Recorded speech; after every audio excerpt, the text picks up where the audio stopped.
Very proud of you for not consuming it all in one sitting like the Cookie It's been a Monster. challenge. You have to pace yourself. Yeah.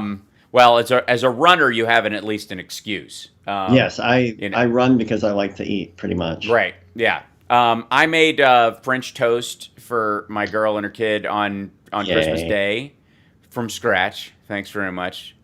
No recipe, just know how to do it. Yeah, that's true. And then made dinner for Summer and I last night. We had a vegan field roast, and we forgot to get gravy, so I made Hmm. some out of by half cutting cream of mushroom soup. Oh, okay. Well, I'm so glad that you didn't like make Yeah, it from your own natural juices. no, no, no, not again. That's I That don't say what you will about my mistakes, but they're infrequent you and do you do learn from them. Because I remember yeah, your Twitter like little description in your profile used to say how Sparks makes his own gravy. that's right. It's true. That's absolutely true. Um, and for good reason. I mean, Hmm. legally. Remember the early days of Twitter when you had to say stuff that was legally true? Anyways, enough of this holiday frivolity. Enough of this. I did like I did splurge on the kid this year because Good. he could because he's at the other families, because we're separated because of COVID, and so Yeah. I didn't get to have him here. So I had to kind of go all in. So I got him a one up arcade upright video game. Oh, You know neato. those? And he loved the movie Rampage when it came out because he liked the albino Yeah. gorilla, and Uh-huh. and so I introduced him to the old video game, and we used to I play it loved that at game. a Dave and Buster's. And there's a one up arcade of Rampage, and it has Does he like to be the Joust, dinosaur or the gorilla? the gorilla, because it makes more sense to smash things for whatever reason. It's Yeah. got kind of, yeah, but it came with Joust, Gauntlet, and Defender. Like Oh, which one's Gauntlet? Gauntlet's where you're four. It's one of the few playing early ones. It's almost like D&D where you can each play a different character. It used to have Oh, four yeah, yeah, yeah. controllers. Remember that? Yeah, this one only has three on there. You can play three at once. But it was. I was like, he'll love the. I'll find. They're not that expensive. I'll find one. Of course, they've lost the rights to do Defender, and so they can't Uh, make them anymore. So the Rampage machine is sold out and has been for uh, years. And so it was an eBay fight for 2.5 months, and I won one. And this dude had to disassemble his in his house and send it to me. And the fact that it arrived is a miracle. It was a oh, Christmas Gauntlet. miracle. I've just found some screenshots of Gauntlet, and I Yeah, remember this. It reminds me of Dig Dug. yeah, I understand. But it's the idea is that you could play a different character, a wizard, Yeah, a yeah. barbarian, whatever. Yeah, so you can play together, which is the important thing with video games. Playing Right. together, either two player or all at once. That's a crucial part of the holiday season these days is playing games. Although I have not been able to play games at all on my Twitter Mm. feed or my Twitch feed rather or anywhere else, even just in my own time. I'm like, I'm exhausted from streaming and shows and sexy liberal and Yeah. filming and FUD and honeydew list. And somebody in the chat said Battlezone was their jam, and Battlezone was Oh, I amazing. loved it. Loved it. Vector graphics. This is Yep. we're at the first break already, and we haven't even discussed the news. It's almost like life is returning to normal. It's almost Yeah, like a Christmas exactly. We can gift. talk about just frivolous things because none of these lawsuits and crazy conspiracy efforts are going to change anything. I love you, Johnny Million, for multiple reasons, but the best being is that you just teased the story we're going to come back to after the break. That's right. You would think with the fine legal minds of the Trump team that there would be some magic there, that it would be unable to fight back against the Kraken. But apparently, there's a lot of cracks in the Kraken. The Kraken is cracking and fallen to pieces. So we'll be back right after this. It's the House Sparks Radio program, Mega Worldwide on WCPT Radio, Chicago's Progressive Talk.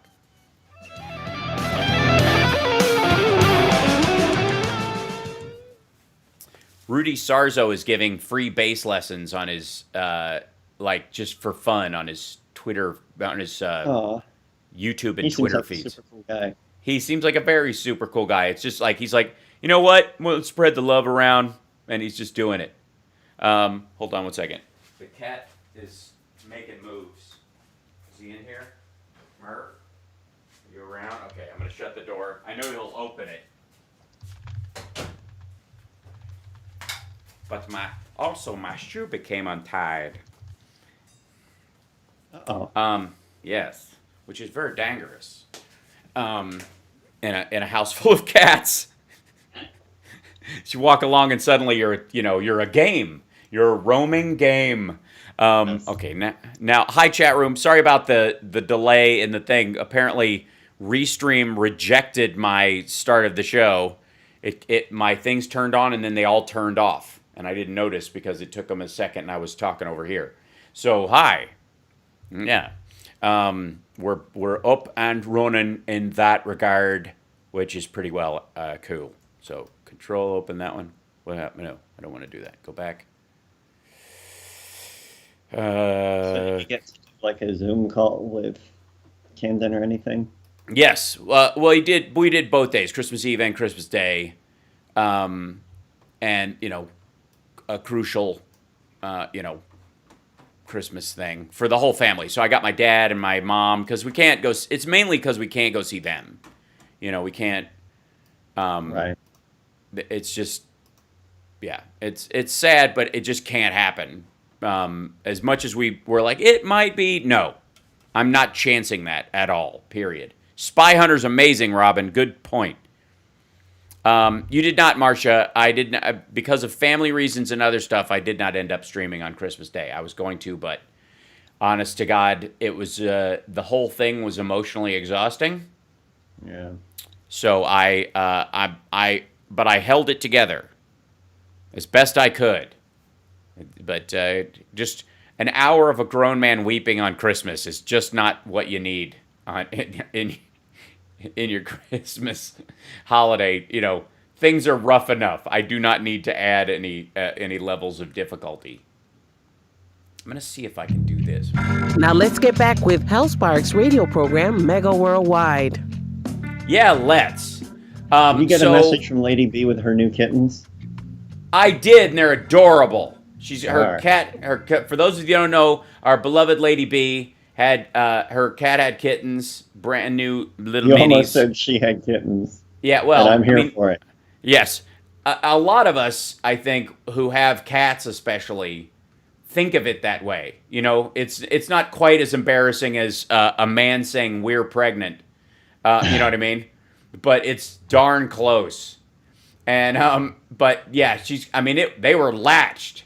Like she had her kittens. They got their mama, and they were just lined up in a row.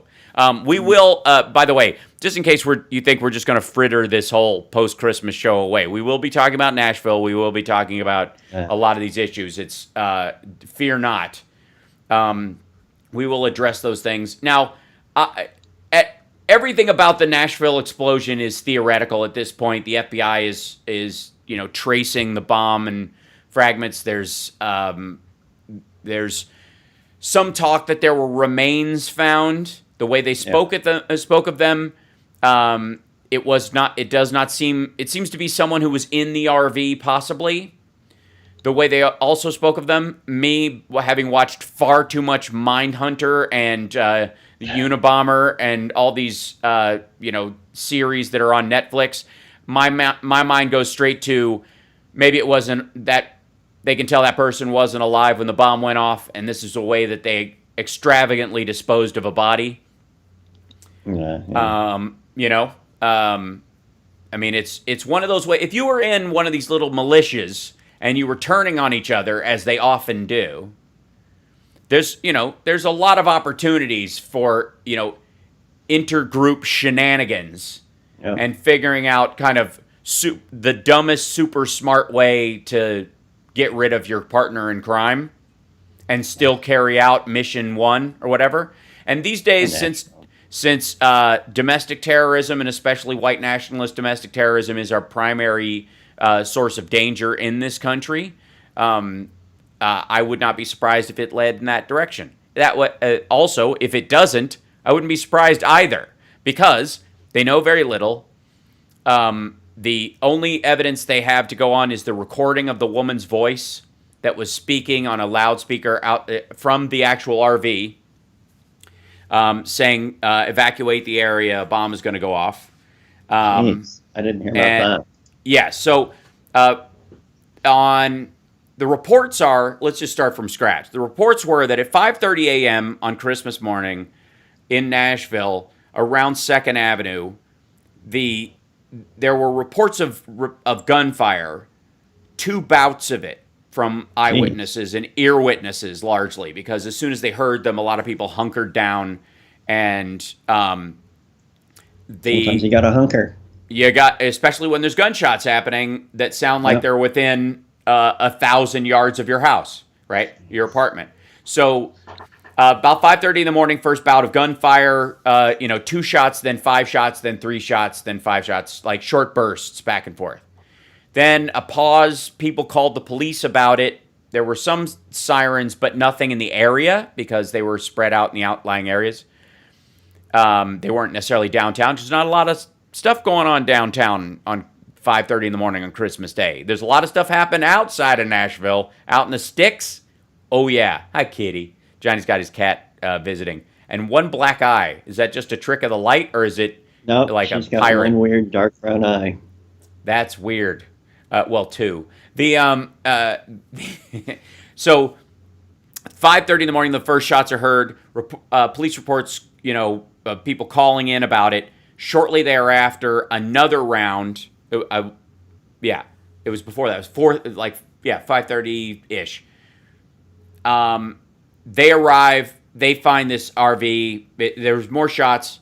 The police arrive, find this RV, blasting this signal. They cordon off the street and start evacuating the building. 6 police officers. I posted pictures of them on my Twitter feed.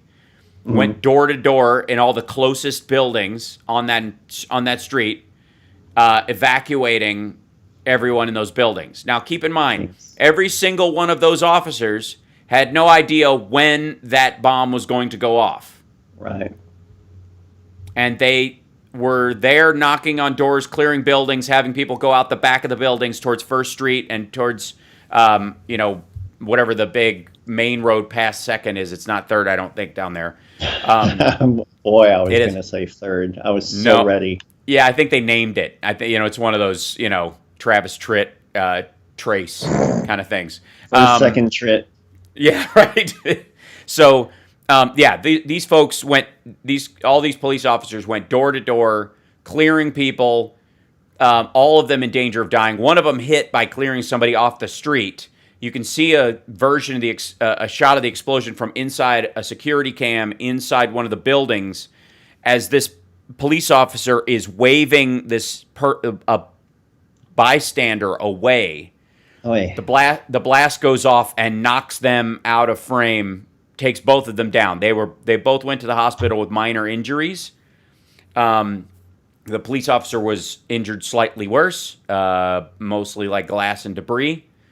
But 3 officers so far, or 2 officers and a bystander with minor injuries, that I know of. I mean, there's always shift in this, and you can never really trust the first information out of a situation like that, because there's a lot of chaos. That's the whole point of a bombing. That's the whole point of a terrorist attack, which is exactly what this is. Let's be abundantly clear. This is a terrorist attack. The recording beforehand, the placing of it downtown, its strategic placing next to a telecommunications hub, a switching station for AT&T, shut down all kinds of stuff, and that's like as far as it's pure QAnon. All they want to do is shut down all communications. Right. It's got a very Ted Kaczynski feel to it. That said, could they just be covering up for a big robbery down the street? I've watched enough diehards over the years to go, it could be that simple. People react to terrorism naturally now. This is maybe how you do it. So that's why, by the way, you reserve judgment on these kind of things and don't chase every thing that pops up on Twitter about who it may or may not be, or what may or may not be their reasoning. That and again, a lot of people go, it sounds like a white nationalist group. It sounds like this. Yes, it does, but it could be that simply because that's the best functional way to distract from another group doing something right now. So that's why you wait. That's why we have a judicial system. It's why we do have, while we have the right to a speedy trial, we don't have the right to a rush to judgment. And it's why we don't have mob justice. It's why we don't chuck cans of soup for your family or kick in the doors of state houses while the electors are being counted just because we disagree. It's called civilization for a reason. That said, I mean, I can't myself. I'm absolutely given to like flights of whimsy and fancy in terms of who could have done it. Why did they do it? What's the reasoning? Mm-hmm. Nothing wrong with that. The speculation part of it is fine. Just don't latch on to any of those things because everyone could be absolutely wrong. And I think the Richard Jewell case, they've got on Netflix right now, they have the Richard Jewell and the Unabomber ones running kind of concurrently, the manhunt stories. Yeah. And you do see two different versions. One where nobody wants to look at the guilty guy, and one where everybody wants to look at a guy who's innocent. It's this, people get blinders on in these situations. Speaking of blinders, I'll get around to it eventually. There have been some major hits for the Trump campaign in terms of their legal filings. Boo. And right on Christmas Eve. And in Wisconsin. So a 3-judge panel of the 7th Circuit Court of Appeals in Chicago, by the way. 7th Circuit covers the Wisconsin and Illinois and a big chunk of all that, probably I think even up into Minnesota, their district as far as what they cover. 7th Circuit is in Chicago. 3-judge panel unanimously dismissed arguments. By the way, a couple of them are Trump appointees. That's my favorite. That is my absolute favorite. Oh, I love chocolate, and I love Trump-appointed conservative judges dismissing his cases. Throwing out his cases, on Christmas Eve. They unanimously dismissed arguments from Trump's attorneys that the Wisconsin Election Commission has violated the U.S. Constitution through steps prompted by the coronavirus pandemic, including easing photo identification requirements and allowing the use of drop boxes to collect absentee ballots, which, by the way, are the same thing. They in the way Politico is writing this, it seems as if these are two elements. What the initial rule in Wisconsin as far as absentee voting is that I don't know if you know this, Johnny, but if you want to vote early in Wisconsin, it is technically, according to Wisconsin law, even if you walk into the circuit court judge's chambers to vote, and they have set up a situation where you in person are voting right there in front of a magistrate, it's still called absentee voting in Wisconsin law, because the idea is you are absent on voting day.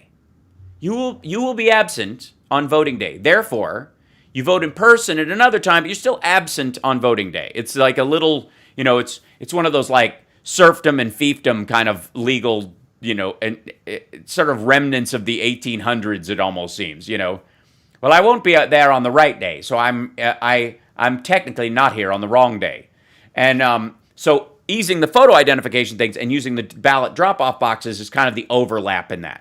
Is that you are technically, the rules on absentee voting is that you must, request one specifically, which is the lack of understanding of Rudy Giuliani and Sidney Powell and all them about the Wisconsin law is extraordinary, because your mic's off.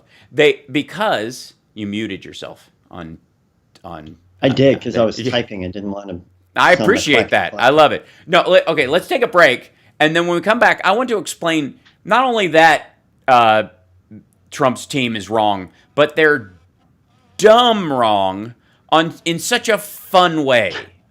And they've spent more time trying to erase things that have happened in Wisconsin than I'm going to go with most Nutrier grads. See what I did there with us and what happened? Good. All right. We'll be back right after this. It's the Housebox Radio program, Mega Worldwide. Caught me off guard. I tried. What's happening? Yeah, there's wrong, and then there's just dumb wrong. You know what I mean? Like, egotistically so full of yourself that, like, I got this right. Hi, Birgit Hoffman. Definitely got Hoffman down. Birgit, you're gonna need to give me a phonetic pronunciation of your name, how it's written, because it looks like Brigitte. It looks like Bridget with the French name with a German spelling. That's fascinating to me. Thank you, Sonia, for knowing the Nutrier grads kind of reference. There you go. Thank you, Tia. This I just love. Oh God.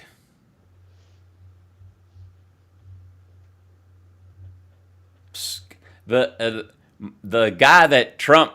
So I was wrong. There's one Trump appointee, and the other two have been there. They're all three conservative.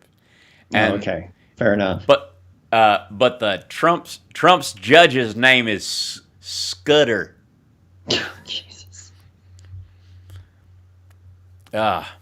Sidney Powell was crying on OAN. Oh my God! Thank God I have something to stream later on today. I'm excited. Your husband is a Nutrier grad. I'm Niles West. Kids are ETH. Oh, that's amazing. Evanston Township. You guys are spread all over the North Shore.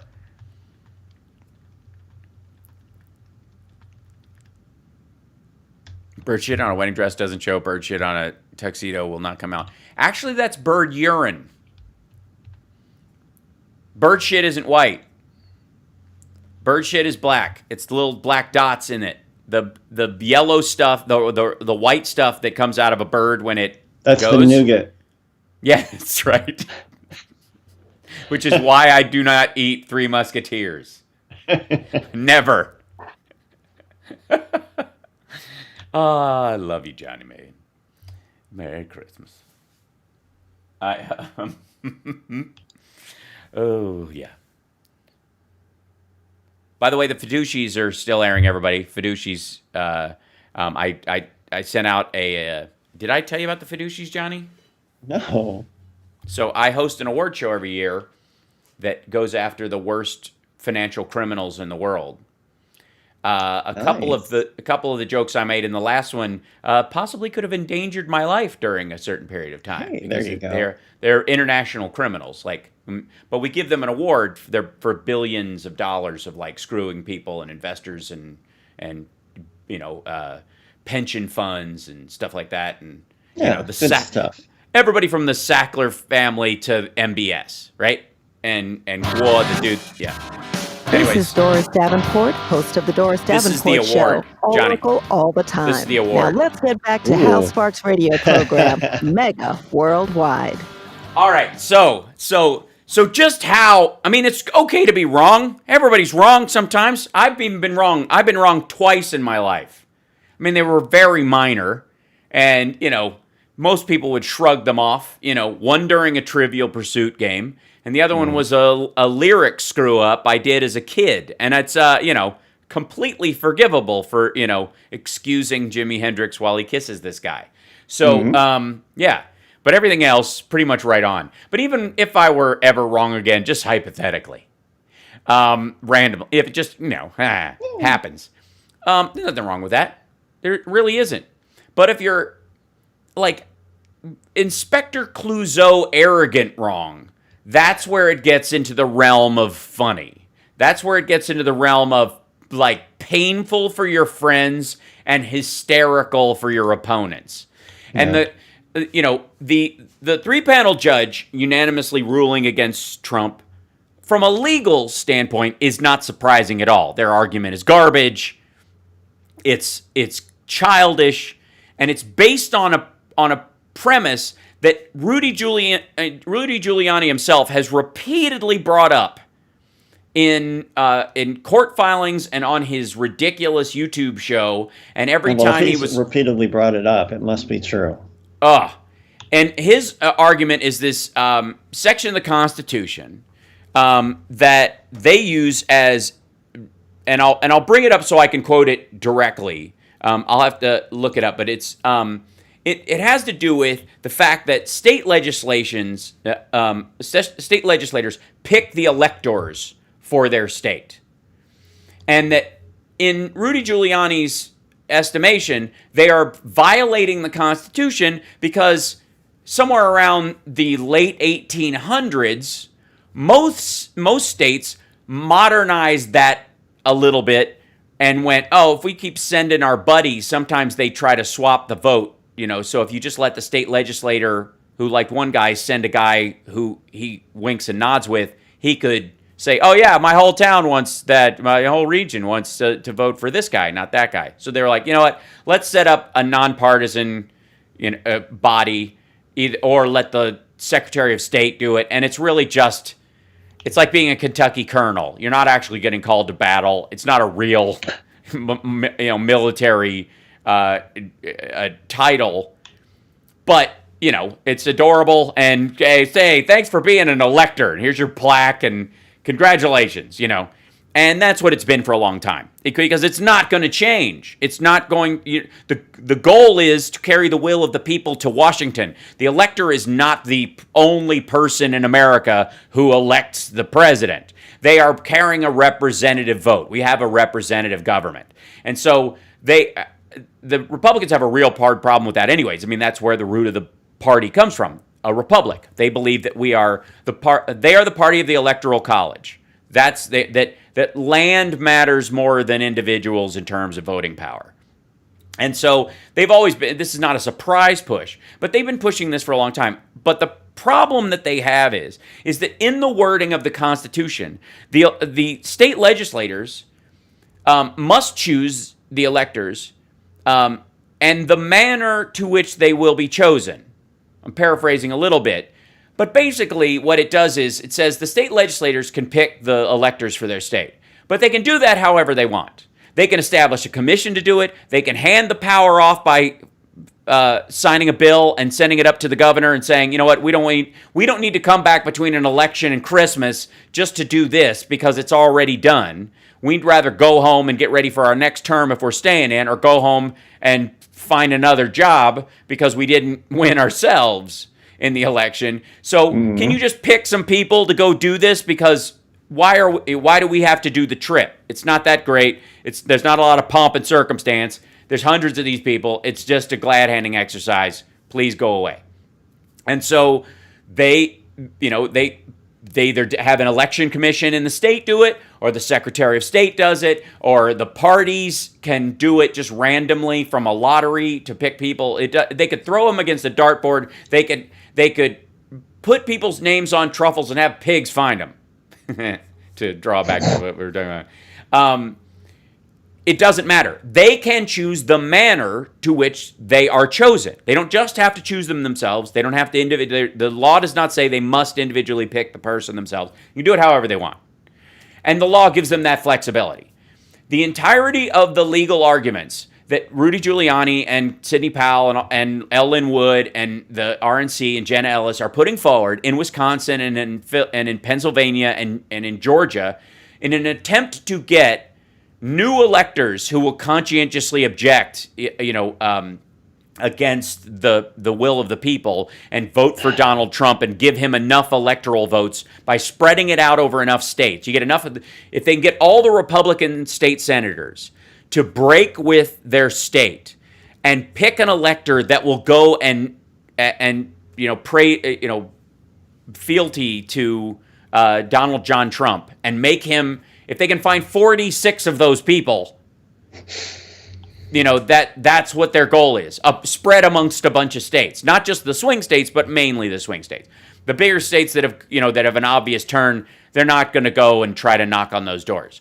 But they think they can get, in these states where they can scare people, they can get them to, you get a lot of, in Michigan, there's a lot of crazy nuts with guns. I'm just saying. And so that's the argument they're making, is that these state senators not only can choose to call back their electoral vote, but must, and that the Constitution says so. Well, the Constitution doesn't say so in a single line. And every time they've read it out loud, you can see them blink in these state senator gatherings or even on Rudy's show, where he just, when he gets to the part where in the manner to which they are chosen, and you're like, well, I mean, honestly, it could be a dartboard if they want to do it. It's up to the states. That's what the states have, a certain number of electors. The state legislature can choose whatever method they want. And if it means giving the governor the power to do that, even if they don't intend to, this is the part they don't also seem to understand. If in a public emergency we have to carry out an election, like if the Ruskies attack in 1986, and they still have to carry out an election of some sort, the governor can put in place certain emergency protocols to protect the people so that they can still carry out their vote. There are dozens of laws like that on the books in every state, due to the myriad of times America has either been under the threat of attack or actually attacked, or, from 9/11 to the Cold War, there are a lot of laws that allow, in a public emergency where lives are in danger, the governor, the secretary of state, the election commission, to take certain precautions to carry out the vote to make sure it's easier for other people. And we know how many times there are redundant laws on the books in most states, because they, instead of updating the old law and bothering to do it, they just have a new law, and that law will it'll spackle the holes in the old law and supersede it. And there's a line in the new law that says all law elements covered in the previous bill do herefore continue, therefore, forthwith and forevermore, including as such Section 243, referencing said bill, blah, blah. And it's why the budget itself, when you get it, it's 5,000 pages, but it references in all of its addendums tens of thousands of pages, because it has to reference tax law. It has to reference laws on the FARA rules, and on whether a company can be an American company or a subsidiary of an American company to make military weapons and that kind of stuff. It's stacks upon stacks upon stacks. And so even if Rudy believed in his feeble, sweaty mind that they could pull back the power, that the state legislatures could just lurch back the power, if they did it, they would have to do it legally. They would all have to come together, and they would have to pass a law by that state's constitution's rules that rescind all the previous laws that allow for emergencies that happen during an election, so the election continues, and post 9/11 rules, and post Pearl Harbor rules, and post mid Cold War nuclear test rules. If an election happens while everyone is under their desk waiting to be blown to smithereens, what can the governor do?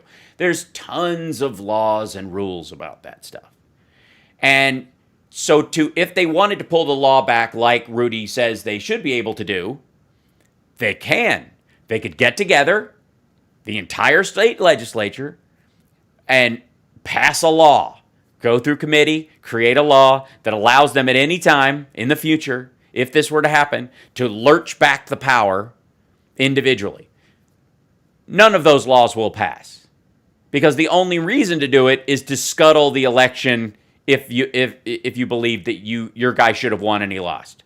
So nobody's going to, there's no state legislator, and no state legislator is going to move up the chain and become lieutenant governor, go on to become a House representative or any of that stuff. If they were the person who were getting together, they co-sponsored a law that allowed them to override the will of the people of the state using the Electoral College.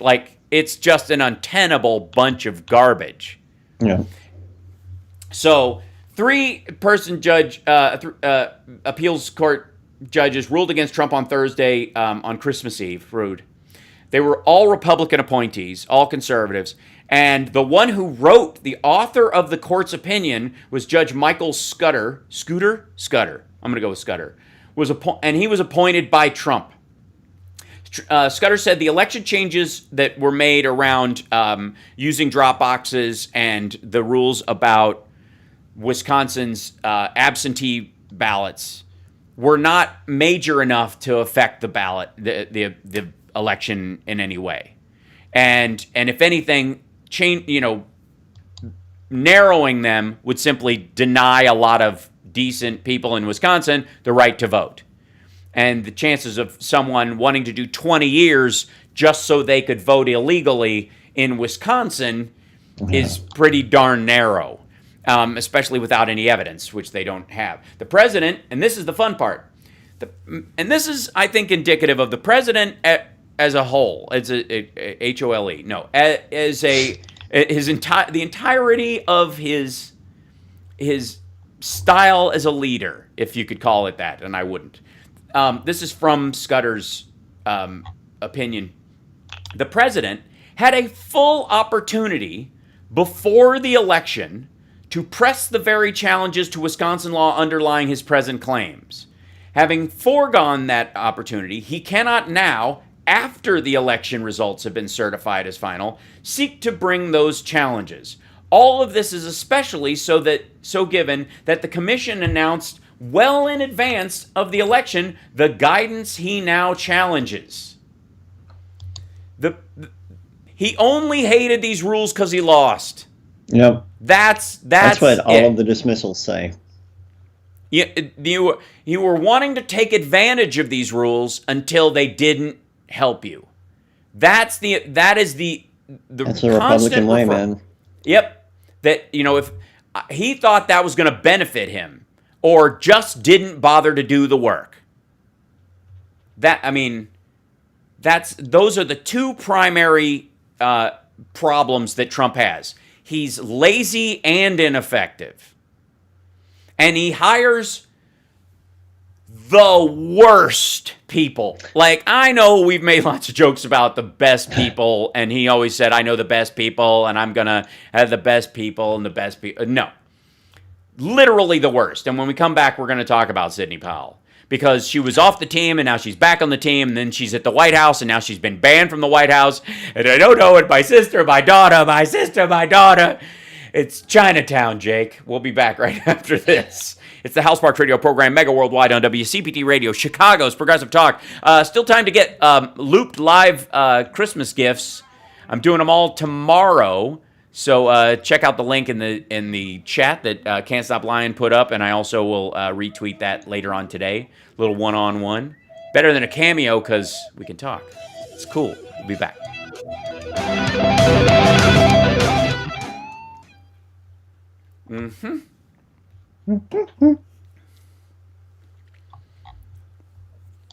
I got so I'm trying to be. I'm pretty. The kitty or the boo. She's washing her pussy nuts for looking at her now. Aw. What? What'd I do? It's very dark behind you, so it looks like I'm just looking at a chair and thinking it's cute. But I see a paw, I think. So, the little white girl, the Molly Hatchet, our little feral, who was living in the bathroom, now can live out in the bedroom. Oh, yeah. Now has been venturing out. Came all the way downstairs. Like on her own, was like looking around. It was super cute. She ran upstairs. Was she doing like that ducking thing that they do? They're always like they're expecting to hit their head on something. Right? It reminds me of me, like walking into an elevator. Yeah, everywhere, and everywhere. Right? No, it's just they're always looking for something to dive under. They're looking for anything they can slide under. So they do this kind of like in an emergency, they're like, "Where's the hole that I can kind of zip into?" But she got up on the bed last night on her own.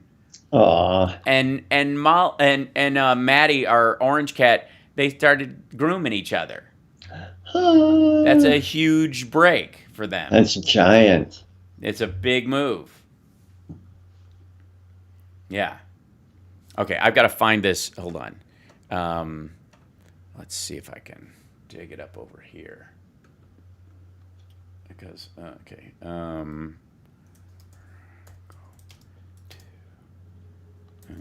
There's.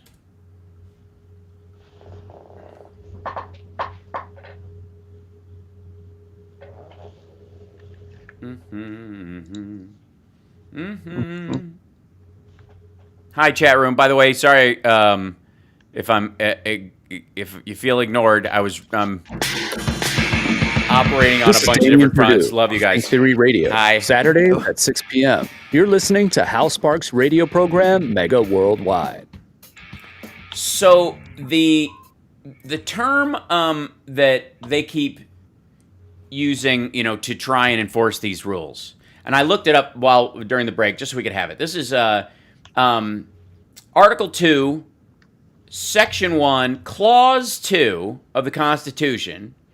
And this is the part about electors. And it says, each state shall appoint in such a manner as the legislature thereof may direct a number of electors equal to the whole number of senators and representatives to which the state may be entitled in the Congress. But no senator or representative or person holding an office or trust or profit under the United States shall be appointed as an elector. This is the part that eats them alive. In such manner as the legislature thereof may direct. Each state shall appoint in such manner as the legislature thereof may direct. The state legislature can, if they decide they want to have a frog race and to decide electors, they may direct that that's how it's done. Every single state has that right. And if the legislature at any point says, you know what, the election commission can do it, we're not interested, or your mic's muted again. You keep doing that to yourself because the type. States' rights. States' rights. Right, exactly. The irony of them yelling states' rights all the time until it's states' rights that bite them in the butt. But again, I repeat, each state shall appoint in such manner as the legislature thereof may direct. Not each state shall appoint as the legislature must direct a number of electors equal to the number. And by the way, the number, not the people themselves, are the matter of choice as well. In that regard, equal to the whole number of senators and representatives of which the state is entitled to the Congress. So, but no, so a group of them that represent them. So they could have one elector that represents 4 of the senators if they decide we only want 2 actual electors representing our 11 electoral votes. We don't have to send everybody. We can send one person with all 11 electoral votes as long as they're directed to represent that greater group. And there's a lot of flexibility in this. But the biggest part of the flexibility is that one part that's been dogging Rudy Giuliani and his masterful legal mind this entire time. In such manner as the legislature thereof may direct. In any way they want. They can do it however they want. They do not have a responsibility to personally pick them. There's no must in there. There's a may. It's so obvious. And it's so obvious that you can see it every time they read it out loud in their case. Whenever they bring it up, there's this hitch in their speaking where they go, this is the part where they're violating the Constitution. Each state shall appoint in such may direct a number of electors. Like, there's this part where they just can't not recognize that that's the root of the problem with their primary argument. And largely because they've run out of arguments. There isn't one. That's their issue as well. There's not enough fraud or evidence of fraud or even claims of evidence of fraud enough to legitimately turn over any county, much less an entire state. And the only way they hope to do it is by throwing out entire swaths of voters in only blue districts. Yep. Mostly black people. Like, if you really nail it down, it's like, even Trump was like, it's not even 5 states, it's 5 cities. Oh, you mean the heavily black areas of the cities you have a problem, or the states you have a problem with? It is so obvious. Drywit Geek in the chat says, you mean like part of the Second Amendment that says well-regulated militia? Yeah. Yeah, exactly. So we have heard the back and forths many times about Sidney Powell releasing the Kraken and the Kraken, there was a back and forth about the Kraken. The Kraken went back and forth because the argument on the right was they didn't quite get they didn't understand what the Kraken was. According to Sidney Powell, the Kraken was the big case that was going to hit all 5 swing states they were trying to reverse at once.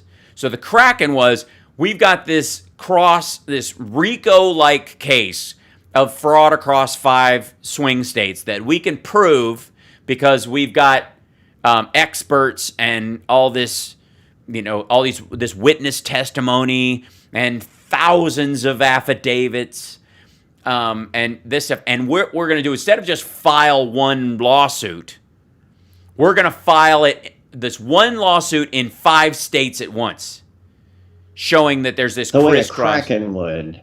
Yeah, Kraken style. Never mind. A mystical tentacle creature would file lawsuits. Yeah, while I guess murdering a woman tied to a stake at the edge of town, I think is on the crest of the rocky crag, right? Yeah. So the Kraken itself was supposed to be this big 5-state lawsuit that they were going to boom on everybody, right? And then, unfortunately for Sidney Powell and whoever picks her outfits and hairdos, the right-wing folks that support her started calling her the Kraken, which as a fan of Clash of the Titans is not flattering. No. Just isn't. But there is there was a point where she was too nutty for the room, and she was kicked out of the saner minds prevailed. And Rudy Giuliani was put in charge, and he officially has come out twice now and said she has nothing to do with the team. She's a great person. She and Ellen Wood are great people, but they don't speak for the president. And now, could they be just like rogue factions? Plausible deniability. They're SEAL Team 666. They go out and make a mess, and if you're caught, we'll disavow. Mission improbable. And, and yes, possibly. They could be constantly talking, like super PACs and campaigns. We don't really talk. We just kind of don't talk on purpose. You know what I mean? I didn't talk to them. I left a note on the bar I meant to take with me. They found it, read it, put it back. They made a note of a phone number on the back of it. I didn't know what that number was. I called it, like that kind of super PAC campaign stuff. So in this... President Trump says he wants a lawyer to probe, quote, election theft, but the president's leading candidate, Sidney Powell, says she has been barred from the White House by the president's own chief of staff. While Powell and the president discussed the role last Friday in a contentious 4.5-hour Oval Office meeting, which I can't wait for the play version of that transcript. That book alone, I don't have much interest in buying a lot of Trump-era books. But that one, whoever writes the book about that 4-hour meeting, whether it's Rudy's family or whomever, I'm there for it. I want to do a one-man show where I play all the characters with a box of wigs. And I guess some shoe polish and sweat spray.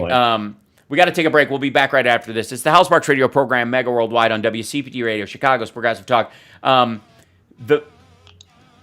Powell is now trying to sneak. There's pictures of her getting into the White House, and Mark Meadows is basically running interference like some sort of legal game of Red Rover, and I'm here for it.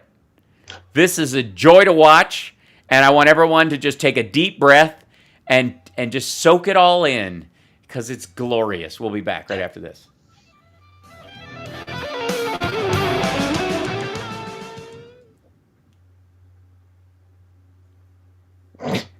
I now get an alert on my watch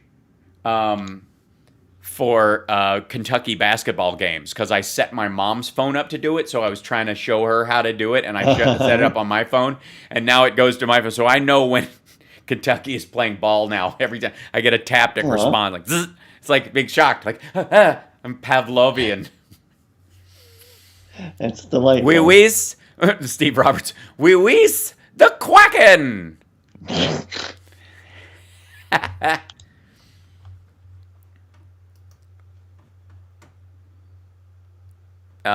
Yeah. We saw the Kraken when Santa Claus came to town. Yes. That's funny.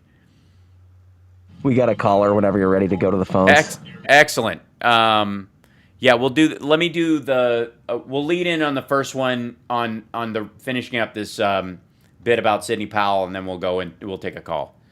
Okay. And I want Carl from Nashville to call in. Oh, I don't know. Yeah.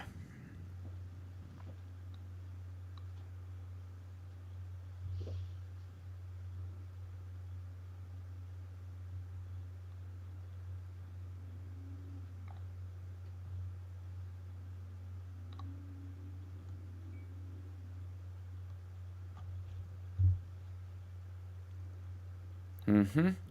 So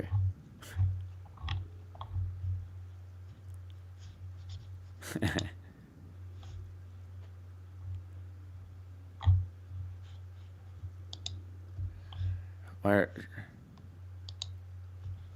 are there trolls still saying Trump 2020 in the chat? Because that's the least amount they can type into the chat and still get a nickel. I'm not kidding. After they blew up a bunch of the Q pages and stuff, they all dispersed, and they have to make money by trolling, what they view as left-wing or progressive or liberal channels in the chat rooms, and they get they type something pro-Trump, they do a screen grab, they type something pro-Trump, they do a screen grab, and then occasionally they will copy and paste large chunks of text that looks like they're either hyper-religious, pro-Trump, or whatever. It's the same crap. I've seen it on multiple sites. I've actually taken stuff that people have written in my chat, copied it, and done an internet search on it, and it shows up in a ton of other chat rooms. Yeah. That's why, yeah. Like, there's so much of that stuff. And I'm like, yeah, I kind of pity those folks, because they're obviously just, making a buck, doing what they can. They're not true believers, and they're only there to give the illusion that, look how many people still believe this stuff. Like, next to nobody. They troll every time my governor goes live. Yeah, this, what's happening, Damien? How are you? Cheers, schluntje. How did you have tofurkey for your Christmas dinner? Yes, indeed. It's the vegan field roast, which has cranberries in it. In the middle of it. It was very good. It turned out very well. It's a process, though. It's like turkey level prep, because you have to thaw it overnight. It's frozen, comes frozen, but you have to thaw it in the freezer for 24 hours, or it's a brick. Like, there's no way, because it's so dense, because it's all vegetable fiber, so it just stays frozen. Like a like a log the Donner Party found. Will this thing never dry out? Right. And then you have to thaw it for 24 hours in the fridge, and then it's like 45 minutes to bake it in tin, covered, and then you uncover it and bake it for another 15 minutes to make it golden brown on the outside of it, to make it, it's hot up. But I did it, and it was lovely. I also made Cajun corn, because we couldn't go to the grocery in time, and we were like, we don't have any really side dishes. So I got corn, and I added cayenne pepper and a little bit of garlic salt and some sugar and in a mixture, and stirred it in, and then I made your own gravy. Yeah.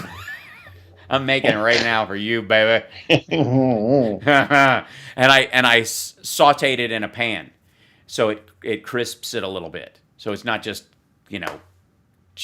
giblet corn in water like my grandma corn. I made it was really great. Cookies on Thursday. I gave away 6 of them, 6 cookies, and I think I have 3 left. You're listening to the Hal Sparks radio program, Mega Worldwide. You are a monster. People walk out on me before, but not when. just being so charming. Radio streaming at howsparks.com. I don't care for you or for the putrid sludge you're prowling out. Prostrate food, pimp stick. True progressive talk. Might be a good time for you guys to give up. So we've got callers 773-763-9278. I don't know if Carl from Nashville is listening, but if you're within the sound of my voice and you're safe and okay, and warm and healthy and near a phone, call in. Let us know how you are, because I reached out to Steve Byrne, the comedian who's just moved to Nashville recently, on Twitter to check in on him. I have family down there. You know, I have a lot of family in the Nashville area. I spent many a Christmas there myself. I love the city. It's certainly changed over the years, and in many ways it has sort of the multinational flair that Louisville has because of the Arabian horse trade, for example, and the private airport that give it a kind of like not quite Southern feel to a lot of people. So, and of course, Nashville being the seat of country music and then the seat of songwriting, essentially, after, Napster started to murder the music industry, the retreat was to Nashville. And a lot of people went there to just write and get some property. And, that was the nearest big city with recording studios in it that was central to the country for touring that a lot of people could go to no matter what their music style was. So it's become an extraordinary town. And my aunt taught French at Vanderbilt University, and my uncle, teaches English at Nashville Tech, and so has for years. And so I've got a lot of stakes down there in Nashville. So I'm curious if anybody's in the Nashville area can call in and let us know how they are, what word on the ground is, what the rumor mill is for them, and if that's helping or hurting things. That said, during an interview conducted on video in the 7th floor suite at Trump International Hotel in D.C., which is where they're all hanging out. She's not on the team, but she and Rudy and Elle Linwood and all these nutcases all seem to have rooms at Trump's hotel in D.C. for as long as they want for free. Even, I'm sure it's not for free. I'm sure the people who are donating, the maggots and the Trumpsters who are donating to Trump's victory fund, are paying his hotel full price to house and feed Sidney Powell, even though she's not on the team. But during this interview, Powell said she has had no contact with Trump since the December 18th meeting.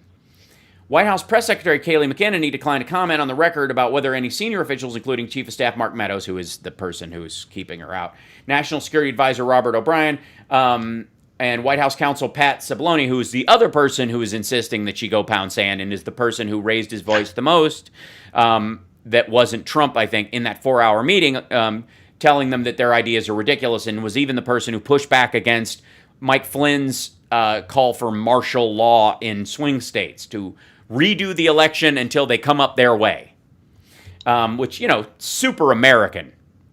Yeah. Powell confirmed that former National Security General Michael Flynn accompanied her to the Oval Office. So they're joined at the hip. Two emotional invalids joined at the hip. O'Brien and Trump's personal lawyer, Rudy Giuliani, participated via telephone. Other aides walked in and out of the Oval Office periodically. They could not be identified from the reporting in that. She didn't go further into who was there. A message to Giuliani seeking comment was not returned. Asked to confirm Giuliani took part, his attorney, Bob Costello, said, "I don't know the answer to that," which is a yes. Trump said Tuesday in a videotape statement that he would pursue every legal and constitutional option available to stop the theft of the presidential election. So I assume he's resigning. He tweeted Wednesday, "I disagree with anyone that thinks a strong, fast, and fair special counsel is not needed immediately," in all caps. "This was the most corrupt election in the history of our country, and it must be closely examined. Only the U.S. Attorney General can appoint a special counsel, but the President can appoint a special White House counsel who could have more limited powers and protections." That, and by the way, that was the talk about him making Powell the special counsel, a White House special counsel. Yeah. The problem with that one is when he goes, she goes. That's the problem. That's where Cipollone basically pushed back and went, "So what? What's she going to do? Scream and throw stuff around the way she won't get clearance to look past what you do, it'll be election interference and election tampering from the White House. You'll go to jail for this, is what Cipollone was effectively saying to the president. This is clear. And every one of us, because we have taken an oath, will have to testify, and we will all have to say that you appointed her as special counsel to attack the election from within and until it went your way, not until the truth was found. Because the truth is, you're going to lose. Again, pack your stuff. And by the way, they already have. The Trumps have already started packing. They've already, they know. They told the staff to start looking for other jobs and packing their stuff and what that protocol would be. And then when that memo got out, they rescinded the memo and said, actually, no, don't bother or whatever. That was a PR stunt. Person to person, they've been telling people in the White House, yeah, actually pack your stuff. Yeah, stick with the first memo. Everybody in their different chambers of the White House that oversee different sections are going through the motions. They know it's done. And if any of you watched my "'Twas the Night Before Inauguration" that I posted on Christmas Eve on my YouTube page, you'll hear a lot of what they heard. But let's grab this caller before we get to the break. Who do we have on the line? First up is Paul from Seattle. Oh, excellent. Paul from Seattle. Are you there? Merry Christmas, Al. Hey, Merry Christmas to you too. Yes, absolutely. Go ahead. Yeah, thank you. So the one thing that I haven't heard anybody mention about this widespread fraud is the nature of fraud. And there are 5 criteria of fraud, and they're easy to spell out. First of all, a falsity, which is known by a party and used as intent by that party to deceive another party, and that party relies upon that falsity and is damaged by it. Right. So what's missing here is that the Giuliani case seems to indicate that they start with the conclusion, well, Trump was supposed to win, and something seems fishy here, so there must be widespread fraud. Right. I mean, that's the Giuliani case. But he can't have lost. He's the Ubermensch. It's impossible. That's the root of the argument. Right. But where is, when you talk about intent and known falsity, see, that means that there's somebody who knew and had intent to propagate a falsity upon some other body. And the way you look at it is, okay, let's say that what's her name is drunk and you do something crazy with that lady, Melissa. What's her name? Melissa. Yeah, the Caroni. Yeah, Caroni. Caroni. Who did this? In other words, who refed those 30,000 votes into the machine again? They had intent. So who is that person? And then the other thing is, who they propagated the fraud against was not Donald Trump, but the voter. Right. So the aggrieved party is not Donald Trump, and it would be the voter. But I don't see any voters actually complaining. Somebody, not even Trump voters. They're just saying there was but they don't know who did it. Right. Now, a better example of fraud, I would suggest, was that, and fraud is a tough thing to prove, but also so is class action. Class action is a big thing to get the court to accept. It requires the court to accept a lot of, at least 6 different premises. But where the court did accept a class action suit for fraud, I think was Trump University.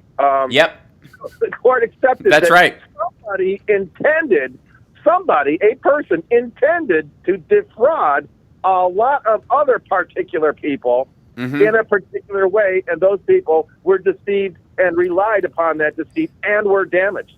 So and participated in it in an ongoing fashion, meaning that they not only attempted, he didn't accidentally stumble on a good university like I was setting this up as a fake thing, but it turned out to be awesome. No, he continually perpetuated the fraud over the course of many years. Correct. And so many, and in the same way, because part of class action is commonality and typicality of complaint. So yeah, they had the same roots going over and over again on more and more people. So yeah, I think they really got it mixed up. Is just because you start with a conclusion that Donald Trump is supposed to win, and something seems fishy here because he didn't. Therefore, it's widespread fraud is just a lot, and that's why they can't say that in court, because the judge will slap them with contempt of court, because they know that you can't say fraud. You can't come into court and say fraud if you don't start pointing the finger at who. Yeah. What did they do? What was the known fault? And what was the specific benefit in each individual act? You could argue, by the way, anybody could argue, if they wanted to, with the same amount of evidence that they're putting forward, that the only reason Trump was as close as he was in some of these races is because people were running ballots multiple times to make sure it was close, so that Wisconsin or one of these states stays a swing state, so they get more money during the election cycle. Like, it benefits the state to be a swing state to the tune of billions of dollars. So the Secretary of State sets up this massive scheme to narrow the election, keeping it to what it actually was, but keeping it tight so that they can argue, well, you want to dump some money into this state, you can convince our voters. You know, there's as much evidence, me just saying that, as they presented in court about the rerunning of these. Never mind the fact that they didn't rerun any of the votes. It is a fundamental misviewing of the circumstance. And even Melissa Carone was briefed on why this was done, even though she was there to clean windshields on these machines. And she fixed, in the entirety of her day at work, one paper jam, as she worked for a temp. If I could just on a personal note, Hal, about Melissa Carone, having been born and raised in Michigan, she reminds me of any number of drunken girlfriend idiots that I had back in high school and college. So, right. We understand your burns. She's a good representative of Michigan. I'm sure that you and several other dudes from Michigan could have a class action lawsuit if you put it together. I just saying, I think there's grounds. That said, we have to take a break, but can you hold through the break? Because I want to get into the other aspects of fraud you were going to bring up, because we're going to run out of time, and I want to touch on one other that I think you might be going towards that directly relates to the root of the Sidney Powell, L. Lynn Wood argument. Can you hang on? Sure. Yeah, excellent. Sure. We'll be back right after this. It's the Hal Sparks Radio program, Mega Worldwide, on WCPT Radio, Chicago's Progressive Talk, twitch.tv/Hal Sparks. Subscribe to the show. That's how you help us. If you have Amazon Prime, it doesn't cost you anything. You can subscribe for free. It helps the show, and it doesn't cost. And I know you are. We're all stuck at home. Of course you got Amazon Prime during the COVID. Of course you did. We'll be back. PC Load Letter. What is PC Load Letter?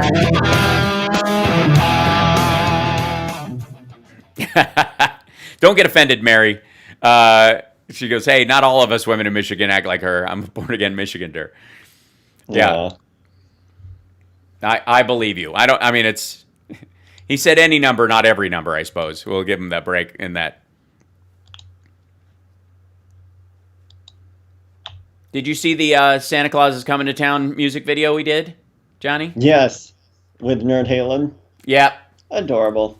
Yeah, it's pretty cool. Yeah, we all shot those separately on green screen, and it was a party. Neato. Yeah, and we did a version of Pretty Woman. When we started doing Pretty Woman live, I started singing Nerdy Woman just because I was joking around. Nerdy woman walking down the street, nerdy woman with two left feet, nerdy woman. It's just like whatever. And I was like, we were gonna do a recording of. They were like, let's do Pretty Woman and record it. And I was like, we got to do it. I mean, we're nerd. Hey, we have to do Nerdy Woman. We have to. I got to write lyrics for it, and we got to just write it as a spoof. We got to do it.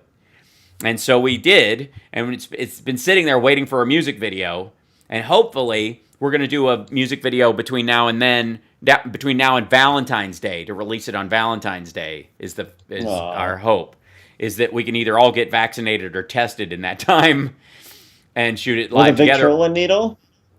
Yeah, right. With a phonograph needle. I I would gladly do it. So, and on camera and the whole deal. That said, you don't get to what? Who are these people? Drink. Who think they get? By the way, and it's a weird thing, but and it doesn't quite. God. This is Tom Hartman, and you're listening to the Hal Sparks radio program, Mega Worldwide on Chicago's Progressive Talk, WCPT. So Paul from Seattle's still with us, and I wanted to discuss the elements of fraud in this in terms of because I don't know if you know this, but in Pennsylvania, the Republican Party, and Paul, you're still there? Do you hear me? Yeah. Is he there? Yeah, I can hear. Great. Okay. Hey, so in Pennsylvania, the lawsuits they put forward, the only two lawsuits that actually represent two voters, where a voter who is disenfranchised feels that they were wrongfully denied their vote because of fraudulent actions in the election. The only two cases they brought individually were in Pennsylvania, and it was two voters in a red county who voted for Donald Trump by mail, but their ballots were not cured, meaning that their signatures didn't match exactly, and the county electors, the judges in that red county, were being extra harsh with mail-in votes because they knew they went to Biden largely. And they weren't giving anyone the opportunity to fix it. Whereas in Philadelphia and Pittsburgh and Erie, where there were a lot more people, they had a lot more volunteers, and they had volunteers that would canvass and would cure ballots. They would call people up and go, we got your signature, you're a registered voter, it's right here. Did you vote by mail, and is this your ballot? And they'd go, yes, great. Would you sign an affidavit to that effect? Yes, I will. Okay, we're going to send somebody to your house, and you're going to have to sign the affidavit. Just have your driver's license, and so that we know the person answering the door is you, and that's all good. And that's how they cure a lot of these ballots. Or they canvass them and they go, did you mail it on this date? Yes, I did. Is this you? Yes, I did. And that's enough, unless they have to, they don't have a cell phone or they have to knock on a door. But these two guys want all the cured ballots in Philadelphia thrown out because their ballot was thrown out in their county because their county took a harder stance and did not cure ballots. So they want to, my argument is, and Paul, you know the levels of fraud here, they are attempting, by filing a lawsuit, to defraud everyone who voted by mail in Philadelphia. Because by their actions, they know that they are seeking to nullify the votes of everyone who voted by mail and had their ballot cured, which they can't tell which ones were which, so just everybody. Like, that can't, Yeah, well, they're trying. Yeah, go ahead. They're trying to do one of two things. First of all, they're trying to speak where they don't have standing, which would be on these other people's ballots. And the other thing is they're trying to establish a class action without any class except for themselves. Right. You can't say because it happened to me, because every one of those, if there are really cases there in class action, the court itself has to determine whether it's called superiority. Is this something that the court should adjudicate as a class, or should they just recommend mass tort? So in other words, the court could say, listen, just if it's not you, I mean, if there's other ones here, then let those people file their own lawsuits. And if they don't want to, tough. It doesn't mean you get to throw their ballots out because you had this particular thing. As a matter of fact, there, since you bring this up, Al, in terms of the election, and I have an example here, the verification is there's no verification after the election. It's at the level of the clerk's office, exactly what you're talking about. If once the clerk verifies that your ballot is legitimate, I don't care who you turn out to be, that vote counts.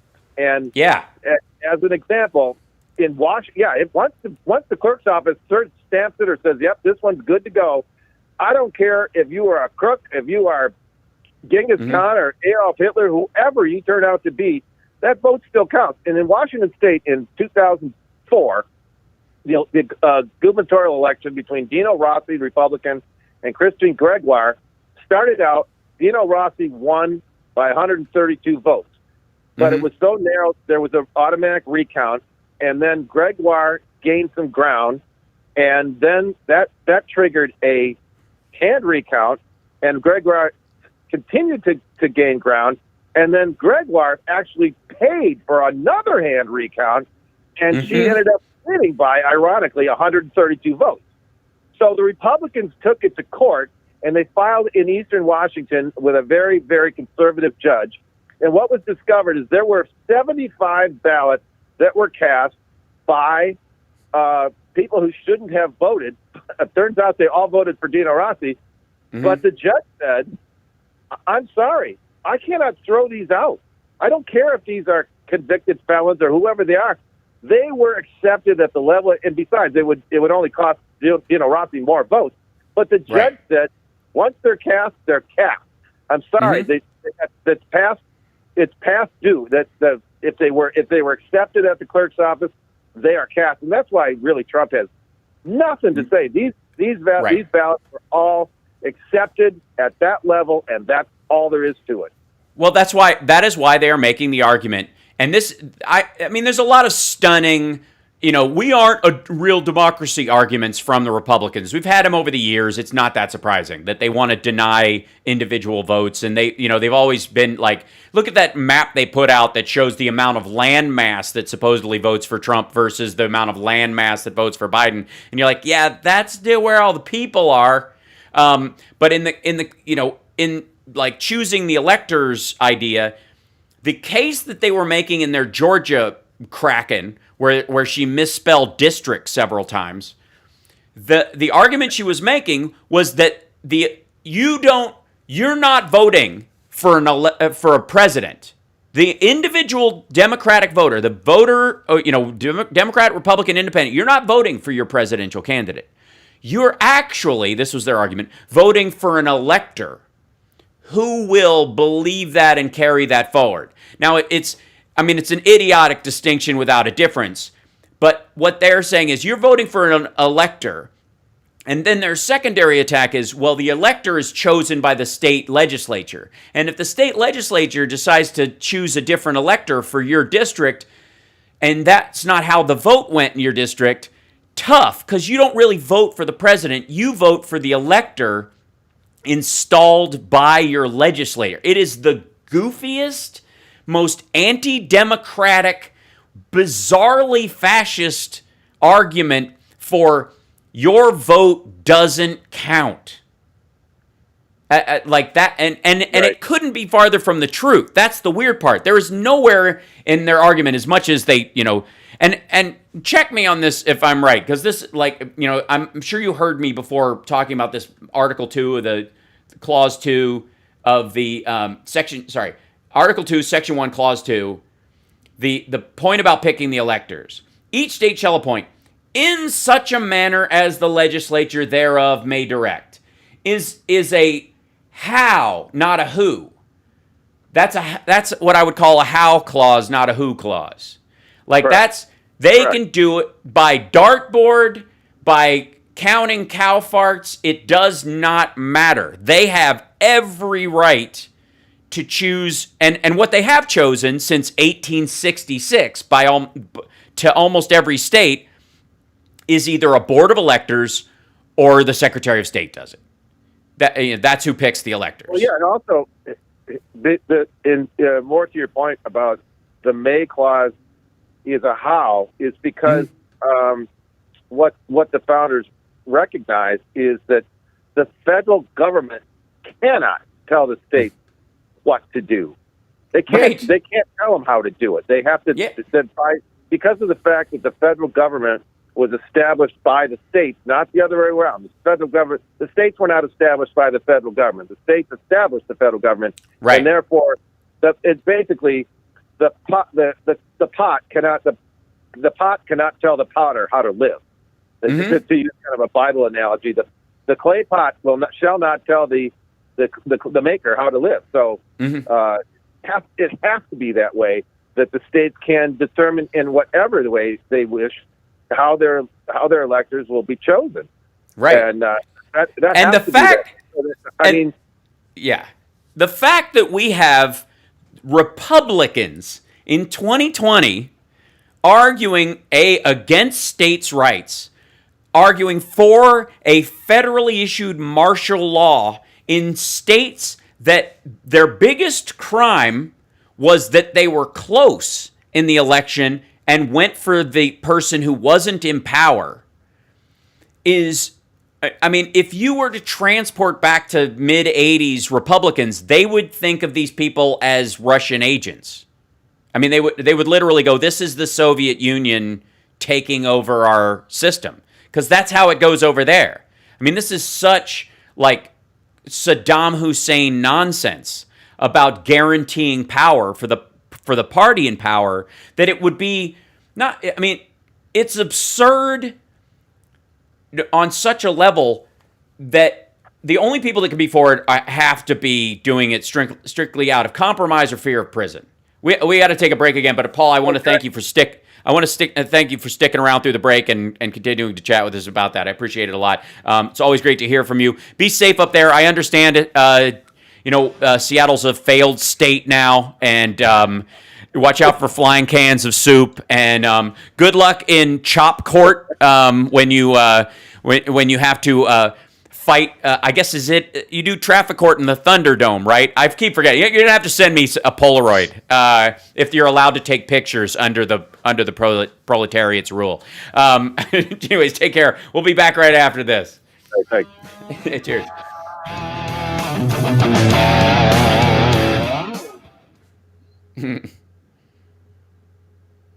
Hey, Billy Hutchings. Much love to you. Merry Christmas. I didn't take we take a break because it's a real radio show. Some of the people who do watch the stream aren't. Maybe they're just new or don't know. This is a real radio show with real callers and a real station. Commercials. I know. Yeah. Crazy, huh? Yeah. I am man, like the ongoing mythology around this is Biden's America. You're gonna get stuck with Biden's America.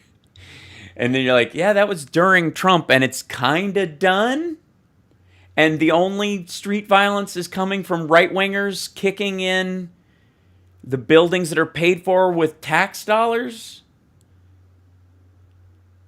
Yeah, we all have to earn a living somehow. Absolutely. Which reminds me. Hold on. The tip jar is right here, folks. Feel free. There it is. Dancing around. Set up today. This got moved over. I don't know how that... There you go. I'm going to move my little logo up. I worked very hard on getting my signature with its little drop shadow. It's snazzy when you watch it on the stream. And then, let's see. I'm Dick Kay from Back on the Beat, and here is the mega worldwide radio program with Hal Sparks. Hey, everybody. So, and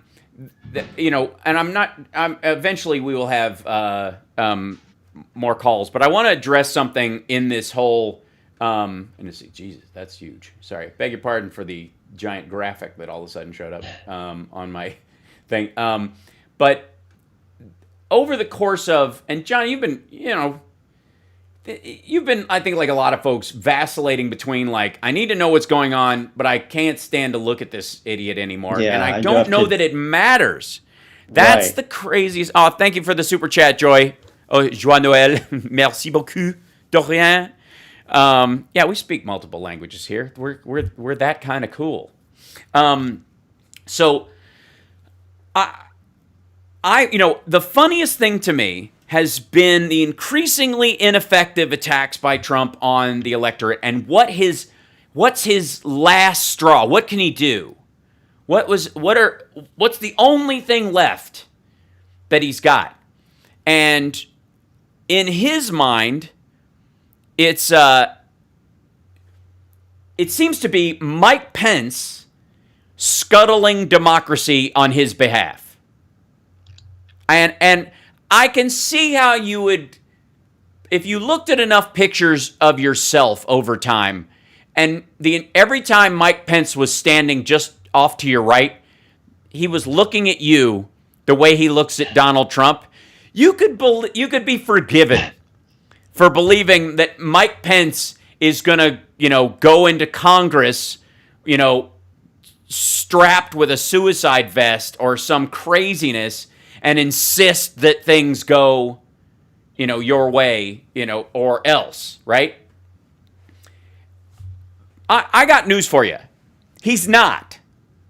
Because Mike Pence wants to run for higher office eventually, or have a power position in the Republican Party.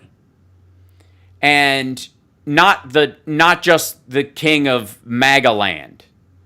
Like he views himself as He's a legit. He's gonna have a hard time washing this off of him. Yeah, but I guarantee the narrative about him being one of the adults in the room behind the scenes, actually the guy who stopped things from going too crazy, being the Trump whisperer, settling him down, the one constant voice around Trump that while supporting him, he still tried, yada, yada. I guarantee that narrative's already in construction. And I guarantee that a bunch of people will forgive him for, if he just does this one thing by not destroying democracy, that will be his. Look at you. You didn't even destroy democracy. That's right. The bar is so low that, but this is what Trump has been counting on. And by the way, 773-763-9278 is our number. I think we have other calls on the line waiting for us. But apparently Trump is very angry at Mike Pence for not defending him vociferously enough. And Pence basically went on vacation until he has to do his last job as VP. Yeah. Which he will do like every other VP in history.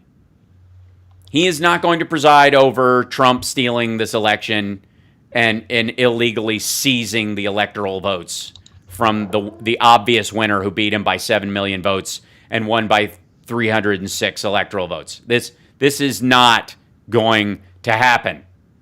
But it's fun watching the vacillation. Again, you can be forgiven for being a little afraid that what if this guy does this? I mean, have you seen the way he talks about Trump? It's crazy. Yeah. It sounds cultish. And so you can be forgiven for fearing this. But ultimately, I'm telling you, bank on it, not going to happen. Won't. Mike Pence is not going to he's going to bring down the gavel on 306 electoral votes. Watch it be 305 because of one electoral vote that is a individual conscientious objector vote that somebody throws. That happened in Washington State when 2 electoral votes went to a Native American candidate for president because of the obvious win by Barack Obama in 2012. But as an individual, you can do that as long as it doesn't affect the overall outcome of the election for both for your state and for the country. You cannot coordinate a group to subvert the Electoral College in an attempt to install a dictator. That's illegal. So any of the people, the phone records on any of the electors who decide that I'm just going to do it, or the secondary electors who want to show up and all that, folks, that's seditious. That's election fraud. That's jail time. So watch a lot of these people yap about this nonstop, and then the day of, tuck tail and do their job. I think, do we have other callers on the line?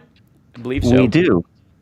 Who do we got? Let's go to TJ from Nashville. Oh, right on. Cool. TJ in Nashville. Hey, how are you? I'm good. Are you all right? Is all well down there? Merry Christmas. I hope all is, settling there, I suppose. I suppose, yes. Yeah. I live probably 20 or 30 minutes from downtown, and I was, like I often do, hiding from my own set of terrorists in my garage before all hell broke loose for Christmas. Right. And I actually felt it and heard it and freaked out. I mean, I thought it rumbled the entire floor, and there was no question in my mind that something exploded somewhere. So I went in and woke up my sleeping husband and told him, and we both went outside. We couldn't see anything and didn't know what happened because the explosion woke up my terrorists and they came downstairs, and then we had Christmas. So I didn't know anything for a couple of hours, but now the conspiracy theories, and oh my God, I've seen every movie you have, and yes, my mental Olympics are wearing me out right now. Right. Well, you can see three different options. Yeah, minimum three different options. This not, like misdirection, but at the same time, and if it's a terrorist attack, my husband said it best. They're really starting to suck at their job because they called in a warning and didn't really hurt anybody. So. Yeah, I agree. I mean, you have to remember the Unabomber's, I think, initial bombs didn't kill anybody. He graduated to it, and a lot of bombers do that. They do what are nuisance bombings or fright bombings, and then eventually work up the nerve to take a life if they don't get as much attention as they want. Now, we don't know yet. No one has posted any reason. No, there has been no direct, message. What I do know is, as of about 30 minutes ago, they said that the police released a statement saying that they have a person or persons of interest, and they will not say whether they are in custody or who they are or how many. So, but they are giving a live briefing on Channel 5 and probably all the news outlets at 1 Central. So very soon. Right. Well, I appreciate the update. By the way, the rest of your Christmas went okay, other than the, of course, slight rattling of the garage. Yeah, honestly, I mean, we didn't realize the devastation until my living room had its own set of devastation. Right, sure. But, how many children do you have? And are they 4? I think they're all mine. I'm not sure. Sure, understandable. It is Tennessee, right? Right. Yeah. I mean, I'm pretty sure my family's related to itself in more ways than one. Absolutely. I'm from Kentucky. I mean, my family tree looks like the Olympic rings. I get it, but we've met that mushroom gravy. I know how to make it too. Yep, absolutely. That's right. Well, I'm glad you guys are okay. I'm glad that lives were spared. Like I say, I'm sure a lot of people are concerned about this. I hope it's wrapped up fairly soon, and that this safety aspect of it is the biggest, scariest part. The why of it, I'm sure will make people. I think the why of it will leave people confused, unless it turns out that they were just blowing up that switching station so they could rob a bank a couple blocks away, and that they weren't really out to kill anybody. It was just AT&T. We have everything through Comcast, so I never lost reception or anything. Right, so, but downtown, downtown's internet. Right. Well, the switching station, even though it's AT&T runs that one, everything routes through certain things. It's kind of like and even the gunfire that people were talking about hearing, and they were like, we heard a lot of gunfire, then we didn't hear any. I'm like, yeah, it might have been just them shooting at transformers, to try and shut off electrical power nearby, and that's some of the popping they heard as well. So there's a lot to it. I'm sure they'll get to it. People's attention. Yeah, exactly. But for what end? And will it actually carry that message? And are there any people linked to them who still want that message out? Say again? Sorry? It's still so thought out, though. They did it on Christmas Day, where it was going to be downtown deserted in the middle of the district. And they did it so early. They warned everybody. They cleared the place out. It was targeted. It was well planned. It was there's something that I really am interested to find out, the psychological aspect. There is one if I will, TJ. There is one if I will throw into this as we go into break. There's one if that you haven't thought of, and I'm surprised since you're from Nashville and you're from the surrounding area that you haven't thought of. That simply their RV ran out of gas, and that they didn't get to the actual mission. They just played the tape and ran out. It broke down again. This, yeah. Like they totally did that as a shout out to National Lampoons. They had to.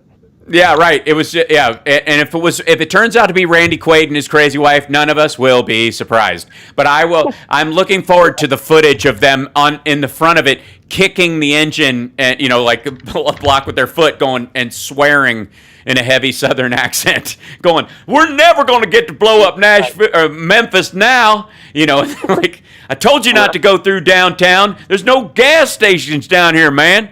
That's So I like I said, I hope they get everybody and lock them up for a good long while. And anybody even tangentially who knew about this has got to do some time. If they didn't warn people, I don't care that no one was harmed, because they have no way of knowing, even with those limitations. There were people living in those buildings. Even with their recording, that people would hear that in the back of a building or in the side of a building, that it would actually affect them. They have no idea what the power outage would do to somebody who was on, if they were getting up early in the morning to do dialysis before Christmas, so they would do it. I'm dead serious. It's Nashville. There's a lot of people on a lot of medical devices that run on electricity, and Yep. I'm just not. I'm not on board with even well, we did everything right to not hurt people. Like, you don't know. It's a bomb. No. You put it where people live. Go to hell. And I'm just glad that there was only a few injuries or whatever. And like I said, done. And anyways, take care of yourself. Have a wonderful rest of the holiday. Coming later. Everybody's getting arrested after Christmas. Donald Trump, these people. I mean, our Christmas is coming later, dude. Oh yeah, it's going to be Christmas in July. Yeah, wait. The SDNY trials that start in June. Yeah, don't get me started. It's I'm trying not to look too forward to it. I mean, there's going to be enough dancing in the streets once there's enough vaccine to go around. Thank you so much, TJ. We got to take a break. Wonderful call. I appreciate it. I'm glad you guys are all right. Much love to the family, your poor husband and the terrorists. Take care of yourself, and we'll be back right after this.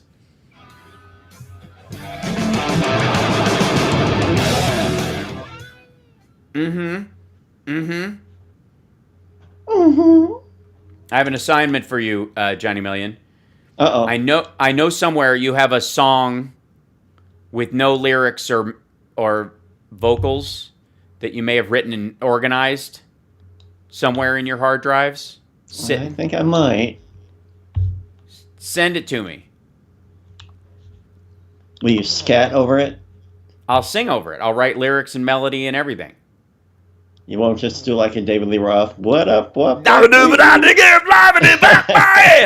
no. Hey, that's how I wrote the Impurify song. Is that they just crafted the arrangement and the music, and I just went, That's how She Waits was written as well. Tom wrote the music to that and just, created an arrangement. And I just put my headphones in and walked around singing out loud to myself until I had lyrics. And the She Waits chorus came out like Phil Collins style, almost entirely complete. Oh, neato. Yeah. We'll have to poke around. I have not messed with my recording stuff since the Move project began. So I know. So that's just yeah. So I'm just that'll be my requested birthday gift from you to me for next year, is that you just pick one and I'll write lyrics and melody over it and we'll release it together as a COVID song. Welcome back to the House Radio program, Mega Worldwide. It's now time for the happy ending. Yay! So I'm having a hard time finding the best stuff in the judges' responses to the Sidney Powell, Giuliani things. You know what I mean? Like, there's there's so much good stuff in there, and and the fact that it comes from Trump appointees and the fact that it comes from Republican appointees and the like is just icing on the actual cake. But the cake itself is so delicious, it almost doesn't need icing. Like Senior Assistant Attorney General Russell Willard said the following in a presentation from a Florida-based lawyer retained by the GOP. I understand she's from Florida and she has a little unfamiliarity with the law. Wow. Yeah. This the ruling in let's see on Fulton County, which is also one of their hinge points in Georgia. They're like, "Oh, Fulton County, if only Fulton County."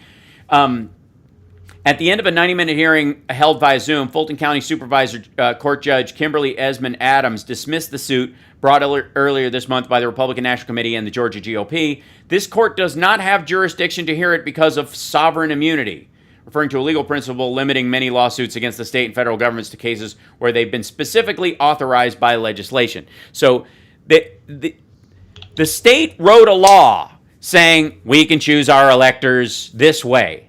And the RNC and the GOP, after the election, filed another in a series of a dozen lawsuits in Georgia alone, saying we're suing on the grounds that the Georgia legislature did not pick the electors and must pick the electors, so the Dems can pick Dems and the Republicans can pick Republicans, and the Republicans on there can agree that they disagree with the turnout of the election and therefore vote for Donald Trump and therefore give him 6 of these. And then we do this in a bunch of other states and we can turn the election.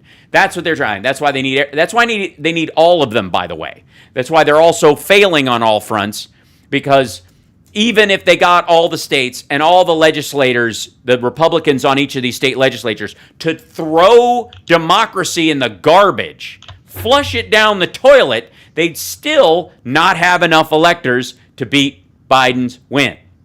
Poor things.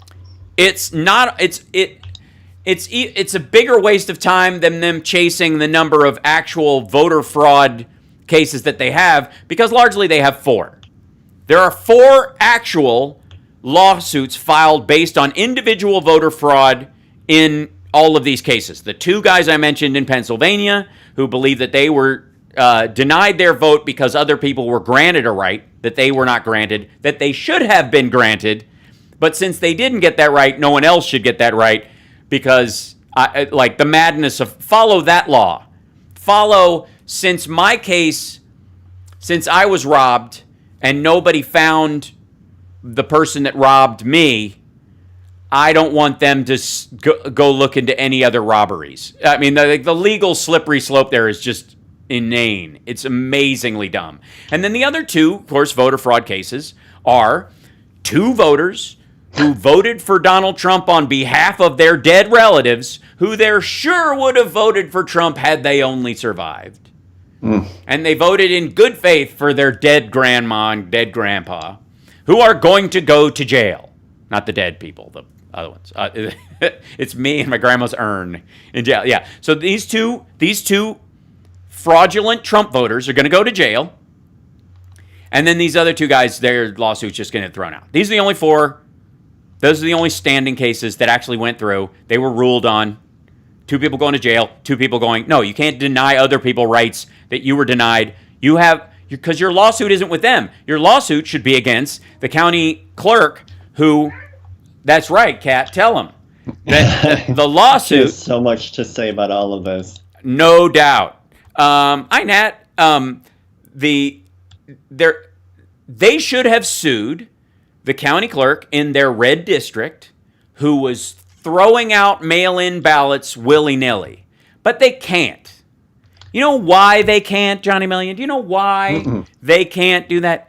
Because in the lawsuit, they would have to review that because of equality under the law, all of the ballots thrown out by this county assessor. And, or the clerk or whoever was in charge in their county who threw theirs out because their signatures weren't an exact match. Because they would go through and they would have to cure all those ballots to match the other people who did have their rights enfranchised. They can't disenfranchise theirs. They got to enfranchise the rights of the people that were denied initially. In a post-election, within 2 years recount of those assessments, you can add votes, not take votes away. So, if you counted a vote, it counts. But if you didn't count a vote, somebody goes, hey, my vote wasn't counted, you can add those because they were denied a right. And what's going to happen is you're going to go in all these red counties in Pennsylvania, and you're going to find out that Biden won by 700,000 votes. Mm-hmm. And the same thing happened in Wisconsin. And Wisconsin was only narrow because all these red counties were just throwing out mail-in ballots. You need the privacy envelope. You could tell. The Republicans voted in person. The Democrats were voting by mail. By a statistical average in those areas that was measurable, you could tell. If you threw out all the mail-in ballots, you would scuttle the Biden vote flat out by a lot. That was basically all the Democrats. It was one of the few situations where you could exclude a candidate simply through the type of vote that you saw coming in. You didn't need a privacy envelope. And that's what they were counting on. So all these red counties in Wisconsin, in an effort to combat against the amount of votes coming in against Trump in their own districts. They wouldn't necessarily be pro-Biden in a big way, but they were voting for Biden because he's a decent dude, a solid candidate, and they can't stand Donald Trump and he's got to go. And they would probably split their vote, by the way. It probably would have benefited the down-ticket Republicans in that state. They would have done better. Their margin would have been higher. Yeah. They should have allowed all the legal votes. Yep. That's right. So I think we have just a couple minutes left. I think we have other callers. Let me grab one last call, if I dare, before we go into the into the great beyond. And I want to thank everybody in Merry Christmas. Yeah, who do we have? Steve from the Gold Coast. Steve from the Gold Coast, the man who can definitely fill 3 minutes in a pinch. Steve, how are you? Merry Christmas. Well, let's hope. So yes. Just a couple of points. Yeah, when asked point blank, Giuliani actually told the nation, when the judge asked him, are you alleging voter fraud? No, we're not. Nope. Well, wait a minute.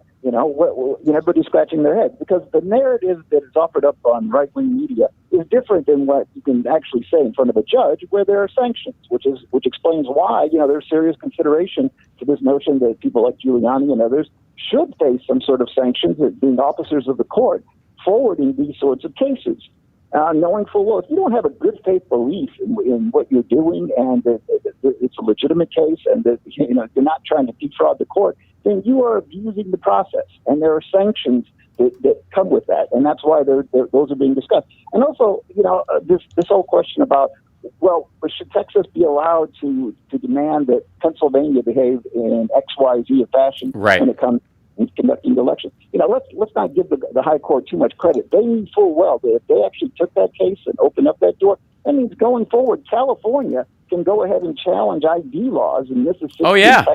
What they want. So, do you want the conservatives know full well, especially justices, they don't want to open that door. So don't give too much credit that they're servants of democracy. They know full well what's going to happen if we open that door. Yeah, well, it's one of the reasons why everybody yells about like ending the filibuster and other kinds of things. Is everybody knows that they're going to be on the receiving end at some point, and in this particular case, they absolutely know the volume of human beings is in these industrial centers. Now that could change over time. And Steve, Merry Christmas, by the way. We're at the end of the show, and I appreciate you calling on this. That could all change as people deindustrialize because they can live in Missouri in the middle of nowhere, literally, and still have their internet business. But you need nationwide broadband for that. You need the middle of America to have the same internet that the coast has. Trump didn't run on that. Biden did. So even that, and we end the show with a new patron. That's just, what a lovely way to do it. Oh, it's so nice. What a good Christmas gift. Thanks so much. We're trying to hit that. Love you, Johnny Million. Love everybody at CPT. Merry Christmas to everybody, and especially Lady B and all your new kittens. We're very excited for them. We can't wait to see pictures. It's a boo. And we will see you guys next week. The new year's coming, and it's going to be glorious. Take care. We'll see you next time. By the way. So there's a live 484 patrons. We're getting there. Yay. And now you can do it annually. We just got there's just 16 more to get to. I can't believe it. One day a long time ago we had 6. I will be on. Yes, I will be on tomorrow. I need to go figure out what my cat has been talking about for the last 45 minutes. It can't be good. All right, Al, Johnny, have a good one. I'll see you next week. Cheers. Absolutely. Do the Thanks so same. much. Yeah. All right. I completely understand. In the chat, send me your preferred email, your primary email that you use for stuffity stuff. That's all I need. And then you're free to go. You bastard. Leaving me alone with the chat room. There it is. Excellent. Good luck with them. Cool. They're a mess. Oh, they're lovely. Are you kidding me? It's the holidays. And it's so much fun. All right. Oh, so good. She's throwing up right now. I'm going to talk to you later. Do that. Okay, bye. Have fun. Love you. Bye. Merry Christmas. It's your gift. It's your New Year's party. All right, bye. Let's get back to poor kid. Hi, everybody. Welcome. Let me shut this down real quick, and then we will go to... close that. There you go. Is it hung up? What's happening? It is, I guess. There you go. Hey, everybody. Look at this. I think we're alone now. Back to regular kind of chat city. Hairballs are fun. We have not had a hairball from Molly yet. Hi, Nat. How are you? We've got more ferals. No, you don't need this one. You don't need Frankie. He's a mess. Although he's coming around. Frankie, the most problematic feral we've ever had, who hates my guts and hisses at me all the time, mainly because I was the one who held him when he got all of his medicine. So I think he just hates the idea that I'm going to pick him up. Just rough. Just poor thing. Overall, he's Summer is now, he purrs when Summer pets him. He's actually let me pet him a couple of times, although he's a little touchy about it. You have a Frankie, Danelle? Yeah. Purr at him? I've tried everything, Angel Sky. He won't let me get close enough. It's any noise I make scares him. Yeah. So, yeah. I'm just saying. Oh, thanks, Andrea. Yeah, it was a good show. It blazed by. Hold on one second. Let me do this real quick. You guys are so adorable. Let's see. There you go. So many adorable crazies today. We got, by the way, let's see.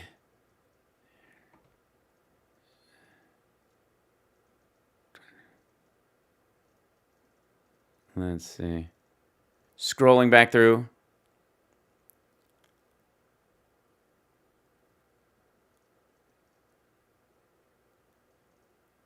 I think.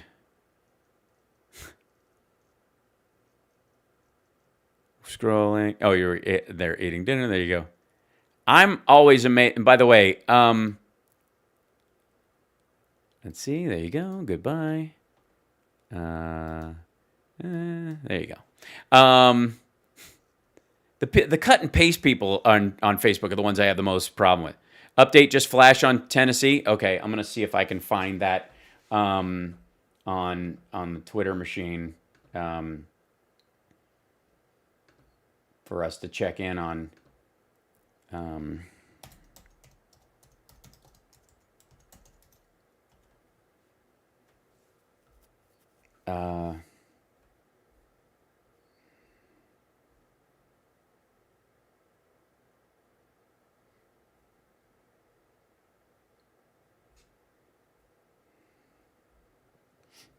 Let's see, video. Let's see if I can dig this up. Happening now. There we go. And ATF, as well as state, local. Wait, when was this? Yeah, this is 2 minutes ago.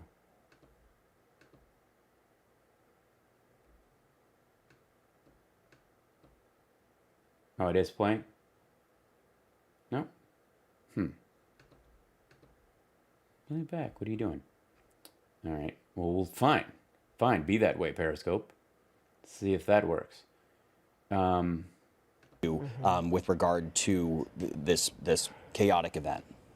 Well, I think the good news for investigators is that this is a part of Nashville which has a lot of surveillance cameras, a lot of video. They've indicated to reporters this morning that they're already pouring through that tape, and that is going to be likely a real... Okay, we know that. This is, here we go. Responded to a call for shots fired in the downtown area, specifically 2nd and near Commerce. As officers responded, they encountered an RV that had a recording saying that a potential bomb would detonate within 15 minutes. Officers, upon hearing that, decided to evacuate the buildings nearby. So they began knocking on doors, making announcements, having emergency communications, communicate with everyone to get people safe. Shortly after that, the RV exploded. We had one officer that was knocked to the ground. Another officer is fine. Wait, I think this is the one. Around 5:30 a.m., officers responded. This isn't the update. This isn't the most recent update. I'm going to go to their... I'm going to go to their site. It doesn't seem to want to play the audio through that. That was from yesterday, yeah. Why are you so hung up? What's happening? What's going on? There you go. All right, maybe. Oh, all right. There we go, and we have to turn the audio. Clicked on mute. I'm trying to unmute. I'm trying to unmute you. Why am I not? Really? Just Periscope, just sucking on audio right now. Is that what you're doing? Is that what's happening? There we go. Did they do this? This includes assistance currently from our behavioral analysis unit back at Quantico. Secondly, our evidence... I feel like I'm watching Mindhunter live. ...are committed to documenting and collecting all of the evidence to support the facts learned by the investigative team. We know this affects local businesses and are committed to processing the scene in a timely but thorough way. We are starting from the outermost perimeter of the crime scene and working our way inward. We hope to have the outer area complete and turn over to the city of Nashville within the next day or so, so that they can conduct the necessary inspections. Again, I want to thank the citizens of Nashville for their trust in the FBI and our federal and state and local partners, and also for the cooperation of all of our partners who stand here today with me. Thank you.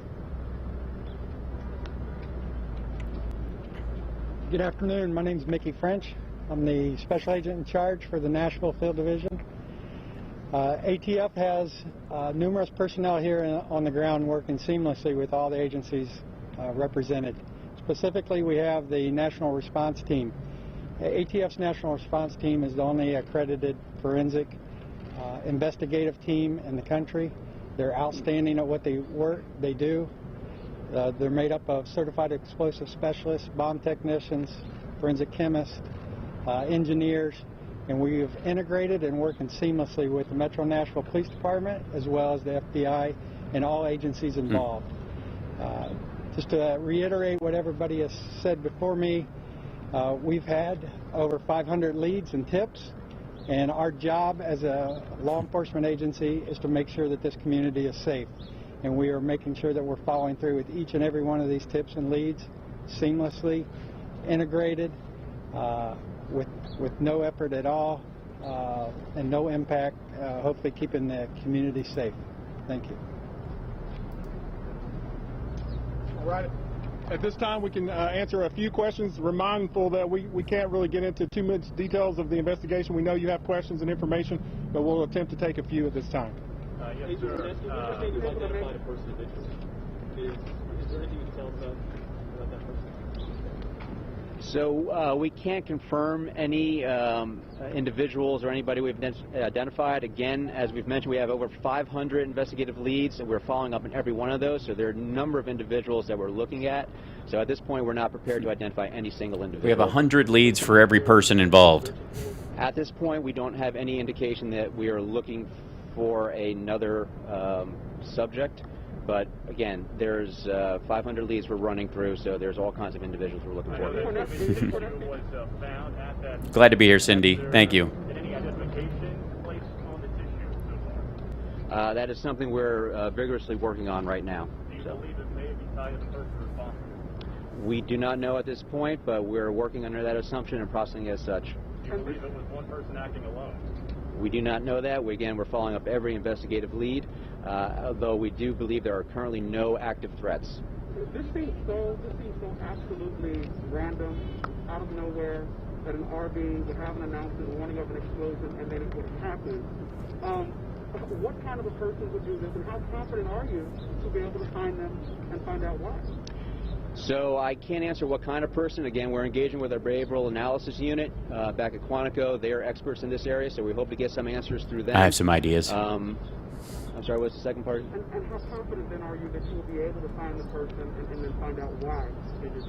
I am fairly confident we will be able to identify an individual or ascertain what has occurred. It's going to take us some time, but this team behind me and my folks and our folks in the field, we're very good at what we do. What do you think? Older, probably has kids, extended family, so that's why the warning. We are not working on any assumptions. We true are believer. addressing it to rule it out or to identify. Form of anti-industrial or anti-business or anti-government or anti-law enforcement or a combination of all of the above. I cannot comment on that. What I can say is not terrorism, but meant to dismantle. Wireless being down here in Nashville and in Kentucky, will that be back up possibly? That's a better question for the mayor. Let's let him say a few words. Okay. Is there any belief that... Hi, Karen. My mom's a nurse from Cincinnati. I was born in Christ Hospital. We're looking at every... If you ever get over there, tell everybody I said hi and thanks. Could be involved. Thank you. Thanks, everybody. I'm going to have Mayor Cooper. He wants to address the public now, and I think he's going to have a few words here. Mayor? Well, hi, I'm the guy who knows the least currently. I think I'm grateful to the team behind us. And I'm so excited that Patton Oswalt will play me in the movie. And our resolve as a community to both rebuild second and to find the culprit is very great. I want to thank them. This is agents. This is our national best stepping forward to help us solve this crime, but also local EMTs, you can't stop lying. I thought you would. Police officers who've been so heroic in this last few days. I want to ask the Chief Swan. I heard the question about communications. I know he's been in close touch with I think sovereign citizens are a possibility. Network communications to answer that question about outages and what we can expect going forward. But I want to thank the team behind me, count on them to deliver for us in Nashville and then our own city to commit to rebuilding. And I'm grateful to Governor Lee's request to the White House today to have a national emergency and to get federal help for rebuilding 2nd Avenue once that work begins. One other thing is we still have a curfew in Nashville, and will until tomorrow afternoon. This is an active crime scene. I would encourage people not to come to downtown Nashville until that curfew is lifted. And nobody go down there and get wood shards and make them into guitar picks. We don't want to hear your folk song. Stay home. Chief Swan to talk about communications. Good afternoon. Again, I think so, Jennifer. Not to reiterate, but I think it's important to just note our role right now in the city is to make sure that we are working closely with our partners, law enforcement partners, to ensure that anything that they need logistic-wise, we'll provide it for them. And as far as the telecommunication partners, we're working closely with them, AT&T, to ensure that we can get communication established back safely. They're here to work 24 hours. It is a big operation with the building itself, where we're trying to at least get the generators back in order so that the mobile phones will be back into operation, and then we're hoping within the next day, or if we're fortunate, it may take 1 or 2 days to get everything back online. But they're here to work with us. And This we're seems a hopeful- big part of it. hopeful that we'll get that back established. One thing to remember, I know Chief Drake had mentioned that even though we had this incident took place, the city still has to go on. We still have to make sure that all emergencies are met. The city is safe as far as doing our regular duties, so that's why we're happy that we do have our federal partners here. So again, we thank everybody and ask for the partners, actually the patience of Nashville. The partnership downtown as far as business owners and also residence owners, we are working to make sure that all water is turned off, 2nd Avenue, and then also we're turning the electricity off as well to ensure that the safety of people going in and out of the buildings for investigation purposes. So thank you. Can you talk about your officers and how their critical action? I don't know if y'all know this, but all of the gold from Fort Knox can be accessed through a tunnel under a honky-tonk downtown Nashville. I'm telling you, it's true. I saw it on a QAnon post. As they arrived, they saw an RV. Are they attacking big was giving out a tech? message Oh, yeah. Saying it would detonate. That, I within mean, 15 that minutes, fits the in. countdown would go, music would play, and instead of taking it as just maybe a threat and calling in and getting resources, they immediately began knocking on doors. They coordinated the resources to get everyone evacuated and out. And had they not done that, in fact, I watched a short video of an officer that had just moved out of the video frame when the explosion occurred and knocked him to the ground. So had they not done that, we'd be talking about people as well with the destruction that we have. So they're just heroic efforts in saving lives. Was the plan literally just spread out, cover as much ground, knock on as many doors as you can? As quick as you can, get as many people out. No, there's gold in Fort Knox. Safely, and get them to somewhere safe, and then provide them with services so they're not displaced. It's been slowly replenished over the years.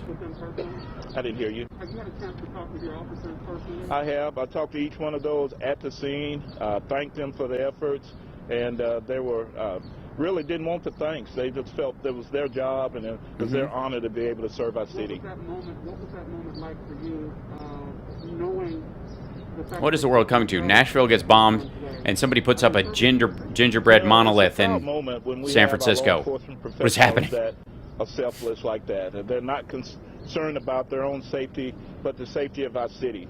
We love our city. We're invested in it.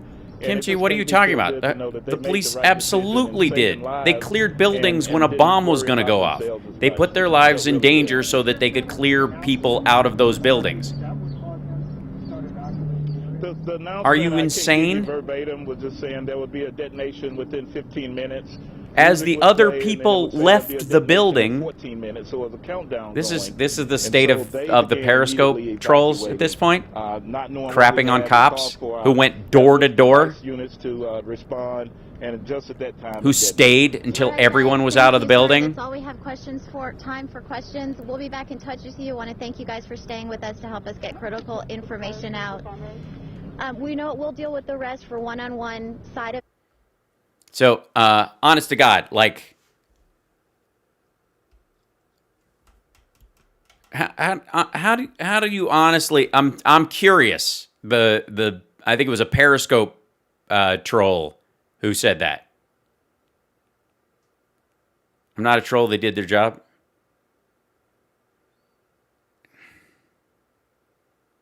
Yes, and their job that they choose to do is to put their life on the line for other people.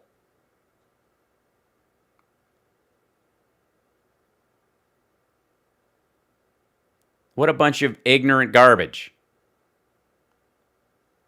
They took that job knowing they could die.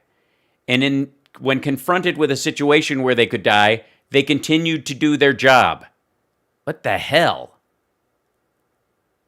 Like, what kind of a coal-filled heart do you have to think that, have you seen the police officers? Do you think this is all about white versus black? Is that the only way you see life? Hold on.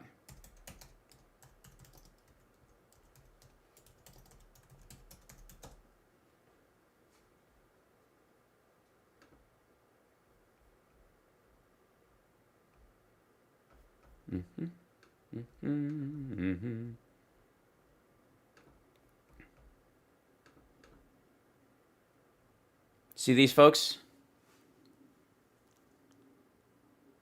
See these? So what you're saying is, are firefighters heroes for doing their jobs? Yes, they're firefighters are heroes for taking their jobs. Criminy. Are soldiers even heroes? I mean, they get a paycheck.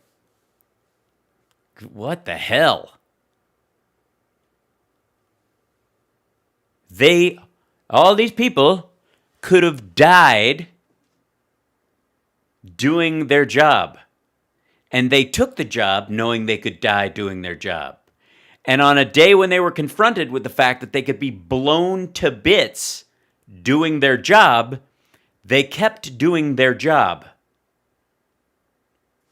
So, I mean, it seems like a fairly simple concept to understand. But I'm,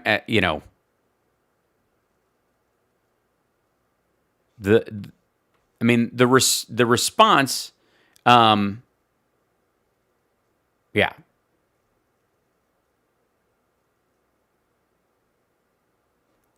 Telling people to leave a building is a job, carrying someone from a burning building. Jesus Christ. The bomb could have gone off at any second. Goodbye.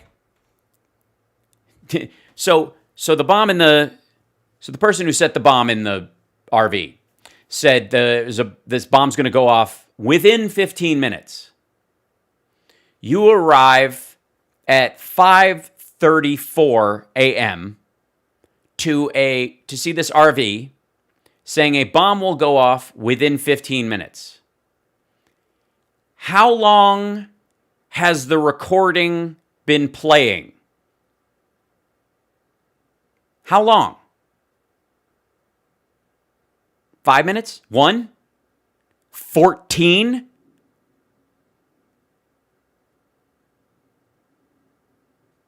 How long do you as a police officer know you have until the bomb made by a person with obviously terroristic plans? How much trust do you have that there's really 15 minutes? Even if you believed all 15 minutes were true.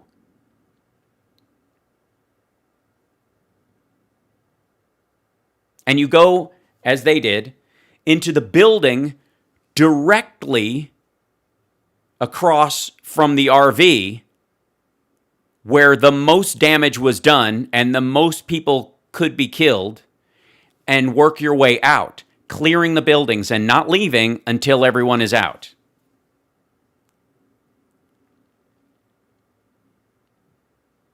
Every one of them are heroes. Every one of them chose to do something heroic. They are not confronted every single day with a heroic act because a lot of their job is perfunctory, doing the dirty work that society doesn't want to take care of itself. And that if we had a, group justice, look at the CHOP. They shot 2 black kids. If you leave it up to crowds, they make a lot of bad decisions and kill a lot of innocent people. So we set up structures. Does it fail sometimes? Absolutely. But the vast majority of people who go into this are these kind of folks who are responsible for everyone who survived that blast living. Because not only did they not know if the 15 minutes was real, what point they were entering the street in that 15 minutes, but how big the bomb was. Did it go off as much as it was supposed to? Was it supposed to be bigger and failed? Was it a distraction for something parked in the alleyway? Was it just an excuse to get cops there so you could shoot them? They all went in looking at this. Thank you, Rachel. I appreciate that. So absolutely, these folks are heroes. No question.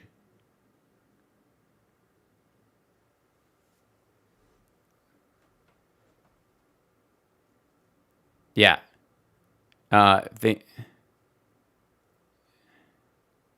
If they knew these heroes would, what? Knew what? These are so weird.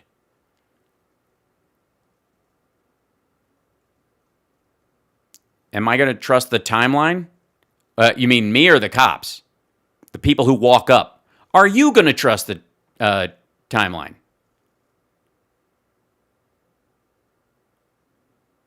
You know, that's the other question. Are you going to trust the timeline? Are you going to walk into that building or that blaze or near that bomb?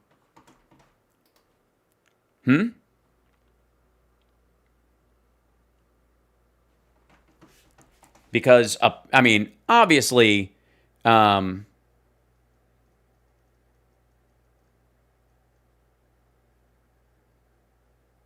see, hold on. Yeah, you don't, by the way, I think you guys took, okay, good job, Can't Stop Lying.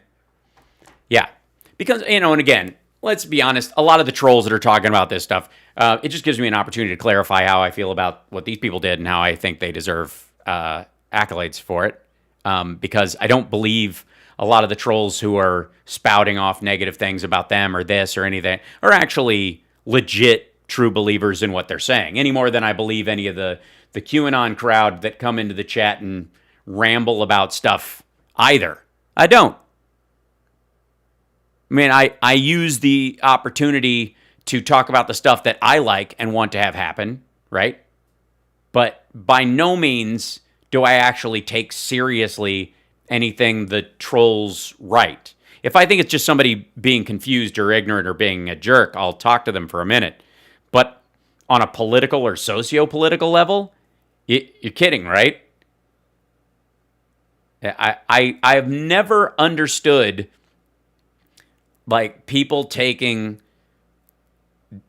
well, not in the last 3 years anyways. In the first year of the Trump administration and the years leading up, I think a lot of us bit the troll bait for a while. But these days, honest to God, most of the stuff that they put up is sort of like just rehash propaganda BS. But, you know, a good portion of them are just, you know, rubber stamping stuff, you know, and which is, you know, I suppose fine. And like I said, a lot of them have boosted our troll, you know, our troll numbers over time. But, you know, there used to be a time when we were all so young. Oh, thank you, Eileen. I appreciate that. No, thank you for being you. Merry Christmas. Thank you guys for the super chats, by the way. It's a lovely Christmas gift that works all year round. And same thing with stars on Facebook. We've got like 1,800 stars. We shoot for 5 on radio days, but we're doing okay. Thank you, Panica. I appreciate that. Yeah, that's the other thing that a lot of trolls don't realize is that some people will super chat me or you know, or give stars or bits or cheers simply because, you know, the trolls attack, which is kind of nice, but I don't want to weaponize that. I'm not, you know. Yeah, 24 days. I mean, like, there used to be, I think, some real trolls occasionally. But honest to God, so many of them are just, you know, it's just a rubber stamp. They, you know, the ones that that sort of haunt the cue boards that show up every so often, that have the giant pre-printed diatribes in Facebook and YouTube mainly, where they just cut and paste a giant paragraph about Jesus and whatnot, you know, and that's why we have to support Trump. That kind of, Patty, thank you. Appreciate that. It's just, you know, it's so obvious. Jesus chose Trump to be the president to protect the church from what? Lawsuits against pedophiles?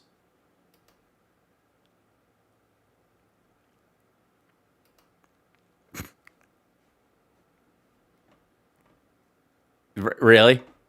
Sometimes I honestly can't tell if some of you are just joking. But here's where they get it from, and this is what he's played into. We didn't get to do some of these things because I took the holiday off. But did you guys get to see the Christmas message? Cripes. Have you ever seen a less Christmassy couple? We are a little bit late, so for the buffet we brought you a plate of mesothelioma. I made it myself. Donald brought some of his favorite asbestos pudding. Point him to the fish delights and he won't bother anyone. So, yeah, I mean, there's a, this is a standard op, I suppose. Hold on. Don't scroll. If I pause it to scroll down, there you go. There you go. There you go.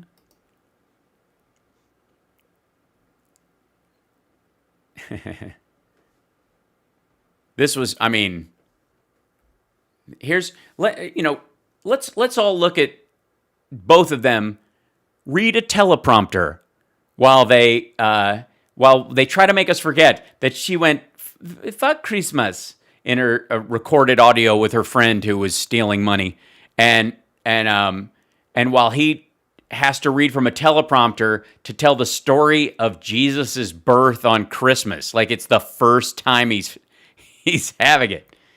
He's ever, like, how does this go? The President and I want to wish Wait. All right, what's the audio jack up on this? Oh, it's taking a moment. I see. All it says is the President and I, and then the whole thing freeze. I want to wish every American a very Merry Christmas. Every American. The rest of the world, hell with you. Most of Europe, and everywhere where the pagan holiday of Christmas eventually became they moved Jesus' birthday from somewhere in June or July to December to take over this great pagan gift holiday, since he was the God of forgiveness. And this is Christians celebrate the greatest miracle in human history. More than 2,000 years ago, God sent his only begotten Son to be with us. An angel announced the birth of our Lord and Savior to humble shepherds. He said, I bring you good news that will cause great joy. I bring you great tidings. What? For all of the people. Oh, he's reading the New International Version. Today in the town of David, a Savior has been born to you. He is the Messiah, the Parumpa-pum-pum. Lord. You will find a baby wrapped in clothes and lying in a manger. At Christmas, we thank God for sending us his Son to bring peace to our souls and joy by letting us kill him to show how awful we are to the world. By the way, I love that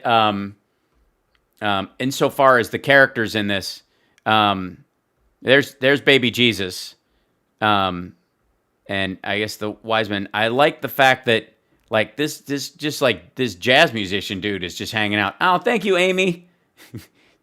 He's just like, hey guys, what's going on? I had a clarinet. It was right over here. You didn't see, is anybody, my baby. Like, it looks like he fell on his head. This is such a weird manger to choose. But okay, please continue with your stilted book report about the Bible verses you ignored your entire life.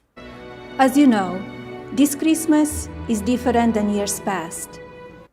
How so? We are battling a global pandemic that it's a hoax. There's a guy right next to you. He can explain the whole thing. has affected all of us. Yet, through this great challenge, we have been inspired by the kindness and courage of citizens across this country.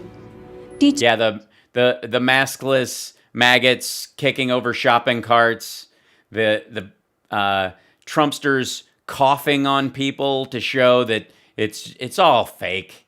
You know, Christmas stuff. Christmas is the Christmas. Oh, I have to, I hate it when, this one takes a while to start up. They always seem jagged on this. Hold on, guys. Copy. Done. We'll do this real quick. Hold on. Go to me. I'm going to try. And that's Safari. So I have to go to this guy. because I have to use that for clean feed. So hold on. Me make this the best. The President and I want to wish every American a very Merry Christmas. During the sacred season, We saw this already. Yes, we know, like, this Wikipedia BS that he does anytime. Many people don't know that Lincoln was a Republican. He doesn't know this. Like, this is the first time, like, only begotten son has crossed his lips ever. Like, honest to God, he's supposedly a Christian. He's the star of the evangelical Christian movement. They believe the sun shines out of his ass, and by son, I mean our Lord and Savior, Jesus Christ. And hold a gun to his head, he couldn't do John 3:16. And he's a fan of, Tom Brady and Tim Tebow. The greatest miracle in human history. More than 2,000 years ago, God sent his only begotten son to be with us. An angel announced the birth of our Lord. An angel announced it. It's like a 9-year-old. Savior to humble shepherds. He said, I bring you good news that will cause great... What's the crashing car on the... Wait, back up. Hold, please. To humble shepherds. Look at the ornaments on this. Crashing Corvette, pickup truck. I have this one. My dad gave my kid this one. There's a Jeep. These are all from the auto manufacturers. They all gave them, but they're just hung randomly in this. Was this like Don Jr.'s thing? There's literally just like uniform Pottery Barn collection of very like new money ones and 3 cars careening out of the top of it. It's like it was in the middle of an episode of Cars, the Christian episode, and they just is it a Hummer? I think that's just a Jeep. But they're all just crashing as they go. And the nativity that they set up with the caved in, he's in a manger, not in a temple. I don't know. I mean, it's just whatever. I'm sure it's it was a gift. He said, I bring you good news that will cause great joy for all of the people. Not fake news that will cause great problems for your favorite president. So I'm just saying this will, I don't know if you're interested, but this is where I think the two of us would be very happy here. It's not much. I built a wall so far, but I could have us a house, and then maybe, I don't want to rush you, but I am thinking about kids at some point. If you have any, I don't know what I'm going to do for work. We just moved here, but I can look around. Look, if you're going to nag me, just eat a tin can and leave me alone, okay? Today in the town of David, a Savior has been born to you. He is the Messiah, the Lord. He is the Messiah, the Lord. You will find a baby wrapped in clothes and lying in a manger. Wrapped in clothes.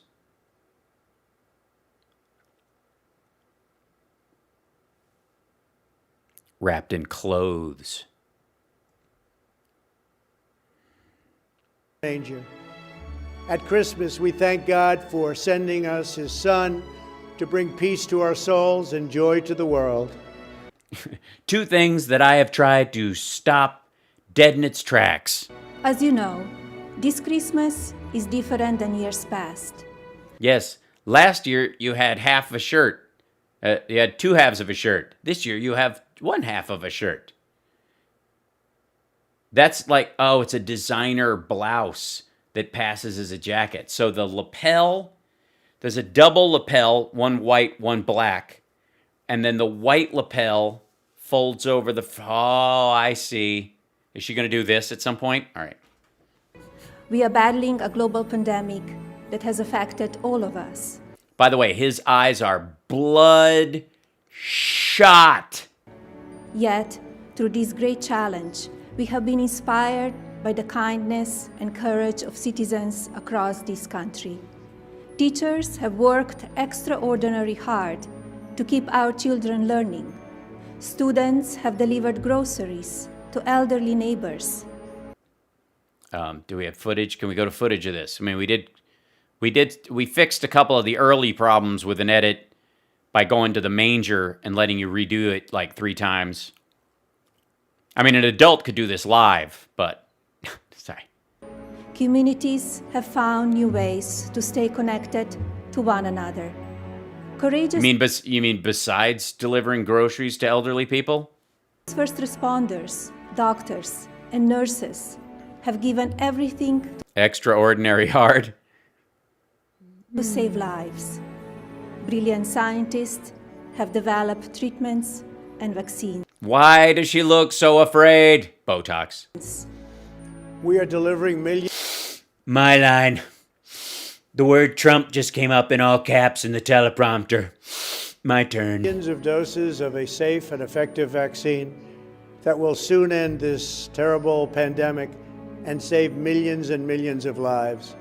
We're grateful for all of the scientists, researchers, manufacturing workers, and service members who have worked tirelessly to make this breakthrough possible. It is truly a Christmas miracle. During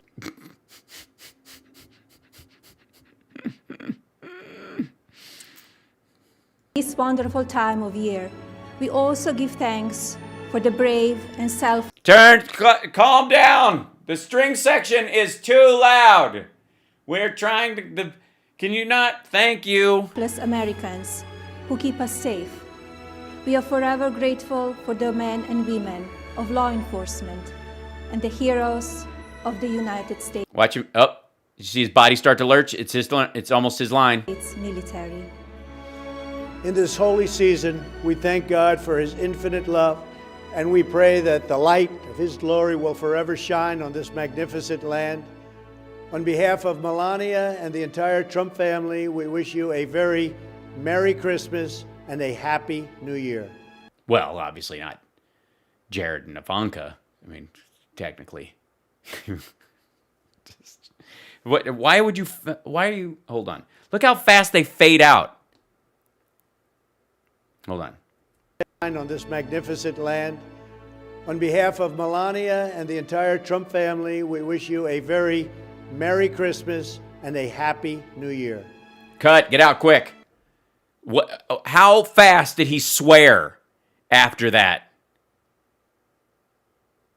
And you notice there's no like, we wish you a very Merry Christmas on behalf of myself and my girlfriend Summer and our entire family. We wish you and yours a very Merry Christmas and a happy holiday season and a wonderful New Year. I think we did good. It was good. Did you have fun? All right. Like, how can you not? You're a person. That person's your mate. You're together. This is fucking Christmas. I don't know. I gotta go this way. Jesus.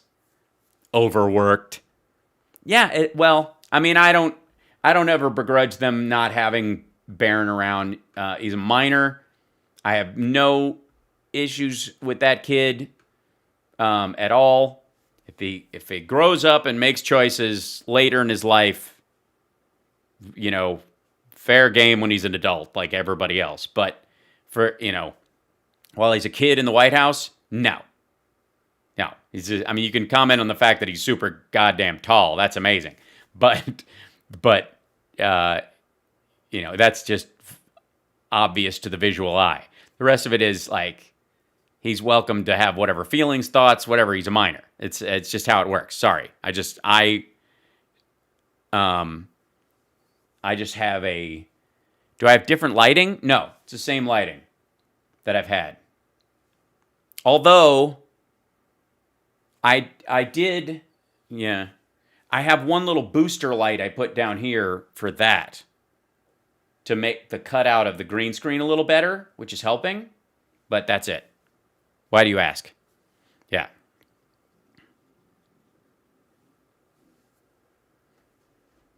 So, yeah. Just, these people are just a wonder. They're just so much fun. By the way, hey, you know, since we're hanging out, Shall we cascade into? I've got to. Let's see. I got to help Summer take her car into the shop for. There's a recall on it, and it came and went. Like whether they could take the car in, and now they finally can. So we got to go do it this afternoon. So I think I have time for something. Tell you one thing: how Barron becomes like Ron Jr. I'm gonna start laughing. Oh yeah, Ron Reagan Jr. is a good dude. I don't look as white. Oh yeah, I look slightly more tan. I've been outside more. That might be it. No, thank you guys. So here's what I think I'm gonna do. I gotta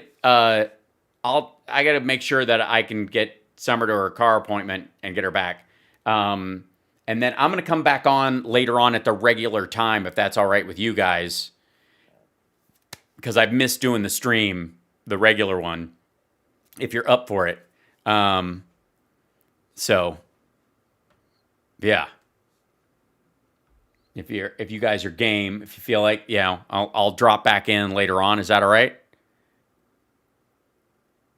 Okay. All right, I'll do that. That would be terrific. That would be a lot easier. And I normally don't do Sundays, but I am going to this week since we skipped 2 days. So it'll probably be at the normal time. I'll probably do 4 o'clock, just a little bit later, if that's all right, 4 p.m. on Sunday. And then I think during, like, we'll see. I mean, we'll see. So much of this stuff, like, Trump's been in hiding. He put on another lid today. No press, just golfing. He's done. Dude is done. And as much as people are like, he's allegedly fighting this election and he's allegedly still president. Like, he's checked out. He does not care. They're already moving their stuff. Yeah, no, today I'll, what do you think, Billy? Probably 3 o'clock regular time, if that's all right. My time, Pacific time, because it's only a couple hours from now. So I think 3, yeah. And then I think he has to go back to the White House, but I don't think it's going to be, I think he flies in, stays overnight like 2 nights, and then goes back. We'll talk about that some later, because I have some ideas. I mean, there's some idea that he may stay the whole time. That would not surprise me, but yeah. So, porn lighting. So, anyways, I will see you guys later on. What's up? It is indeed. So yes, 6 p.m. Eastern. That's right.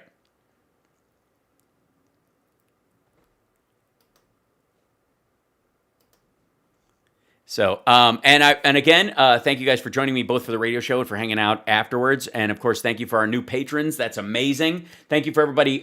Thanks for the cheers and bits on Twitch. I know I'm terrible at reminding everybody to do that. And as a professional on here, I should be doing that. I still feel like it's just us hanging out at the house, but all of it helps, and I appreciate all the support we can get. It's what makes the show possible, and I adore you guys, and it's how we're eating around here until life goes back to semi-normal and I can actually tour again and all that kind of stuff. In which case, I will continue doing the stream. I think, and we're basically committed to it until another show interrupts it.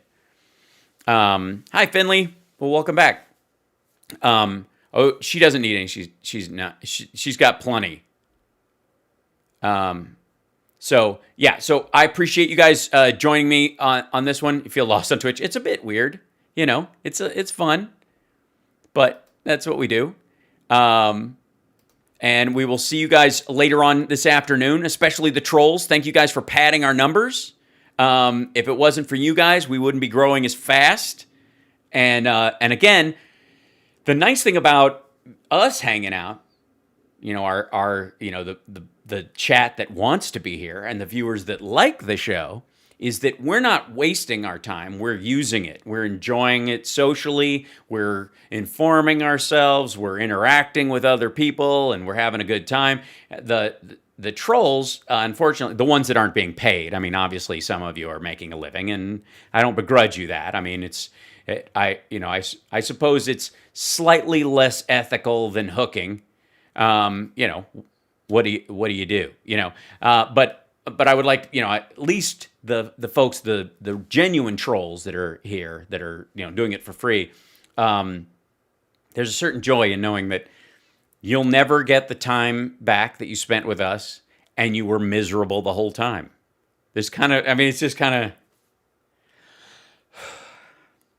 you can just kind of sit in that a little bit. It's a good time. And I especially like the ones that call me a boomer, ask me who I am on my own page, and what was the other one? The new one? That I'm a commie. I mean, there's a kind of, you're kind of dating yourself when you use that one. There was a new one though. It was one. What was it? Oh, facelift. Right. I've had a facelift. That was I've had 2 of those lately, and I have to say, I'm flattered. That is so lovely that I'm a boomer with a facelift. That, at 51 years old, I gotta say, it feels good to be accused of having a facelift when you haven't. I mean, I suppose if I had, girl hair. That's right. I forgot girl hair. That's right. Those are mostly the Eastern European, daddy issue guys. No, 51 isn't a boomer. I'm Gen X by a lot. But I mean, you're gonna get the didn't you used to be somebody once? They do that with everybody. I mean, I don't feel special with that one anymore. I mean, they do that with literally top level rock stars and actors. It's super funny. But I have to say that when they're like, oh my God, your facelift. Yeah. Yeah. Oh, and the dyeing my hair is absolutely true. I mean, it's normally purple, so I have to make it an acceptable color. Otherwise, people will know I'm not from this planet. You don't think humans have all these brains, do you? I mean, come on. But I gotta say, the facelift stuff, I have to say, I'm like, all right, well, because I mean, all of them. I appreciate that, and remember, never take these people any more seriously than I do, and I don't.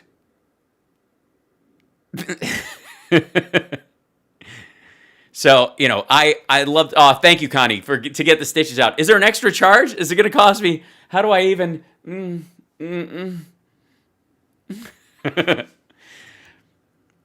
I plan on aging very ungracefully. I mean, why would you? Then why are you talking about it? Because it's funny.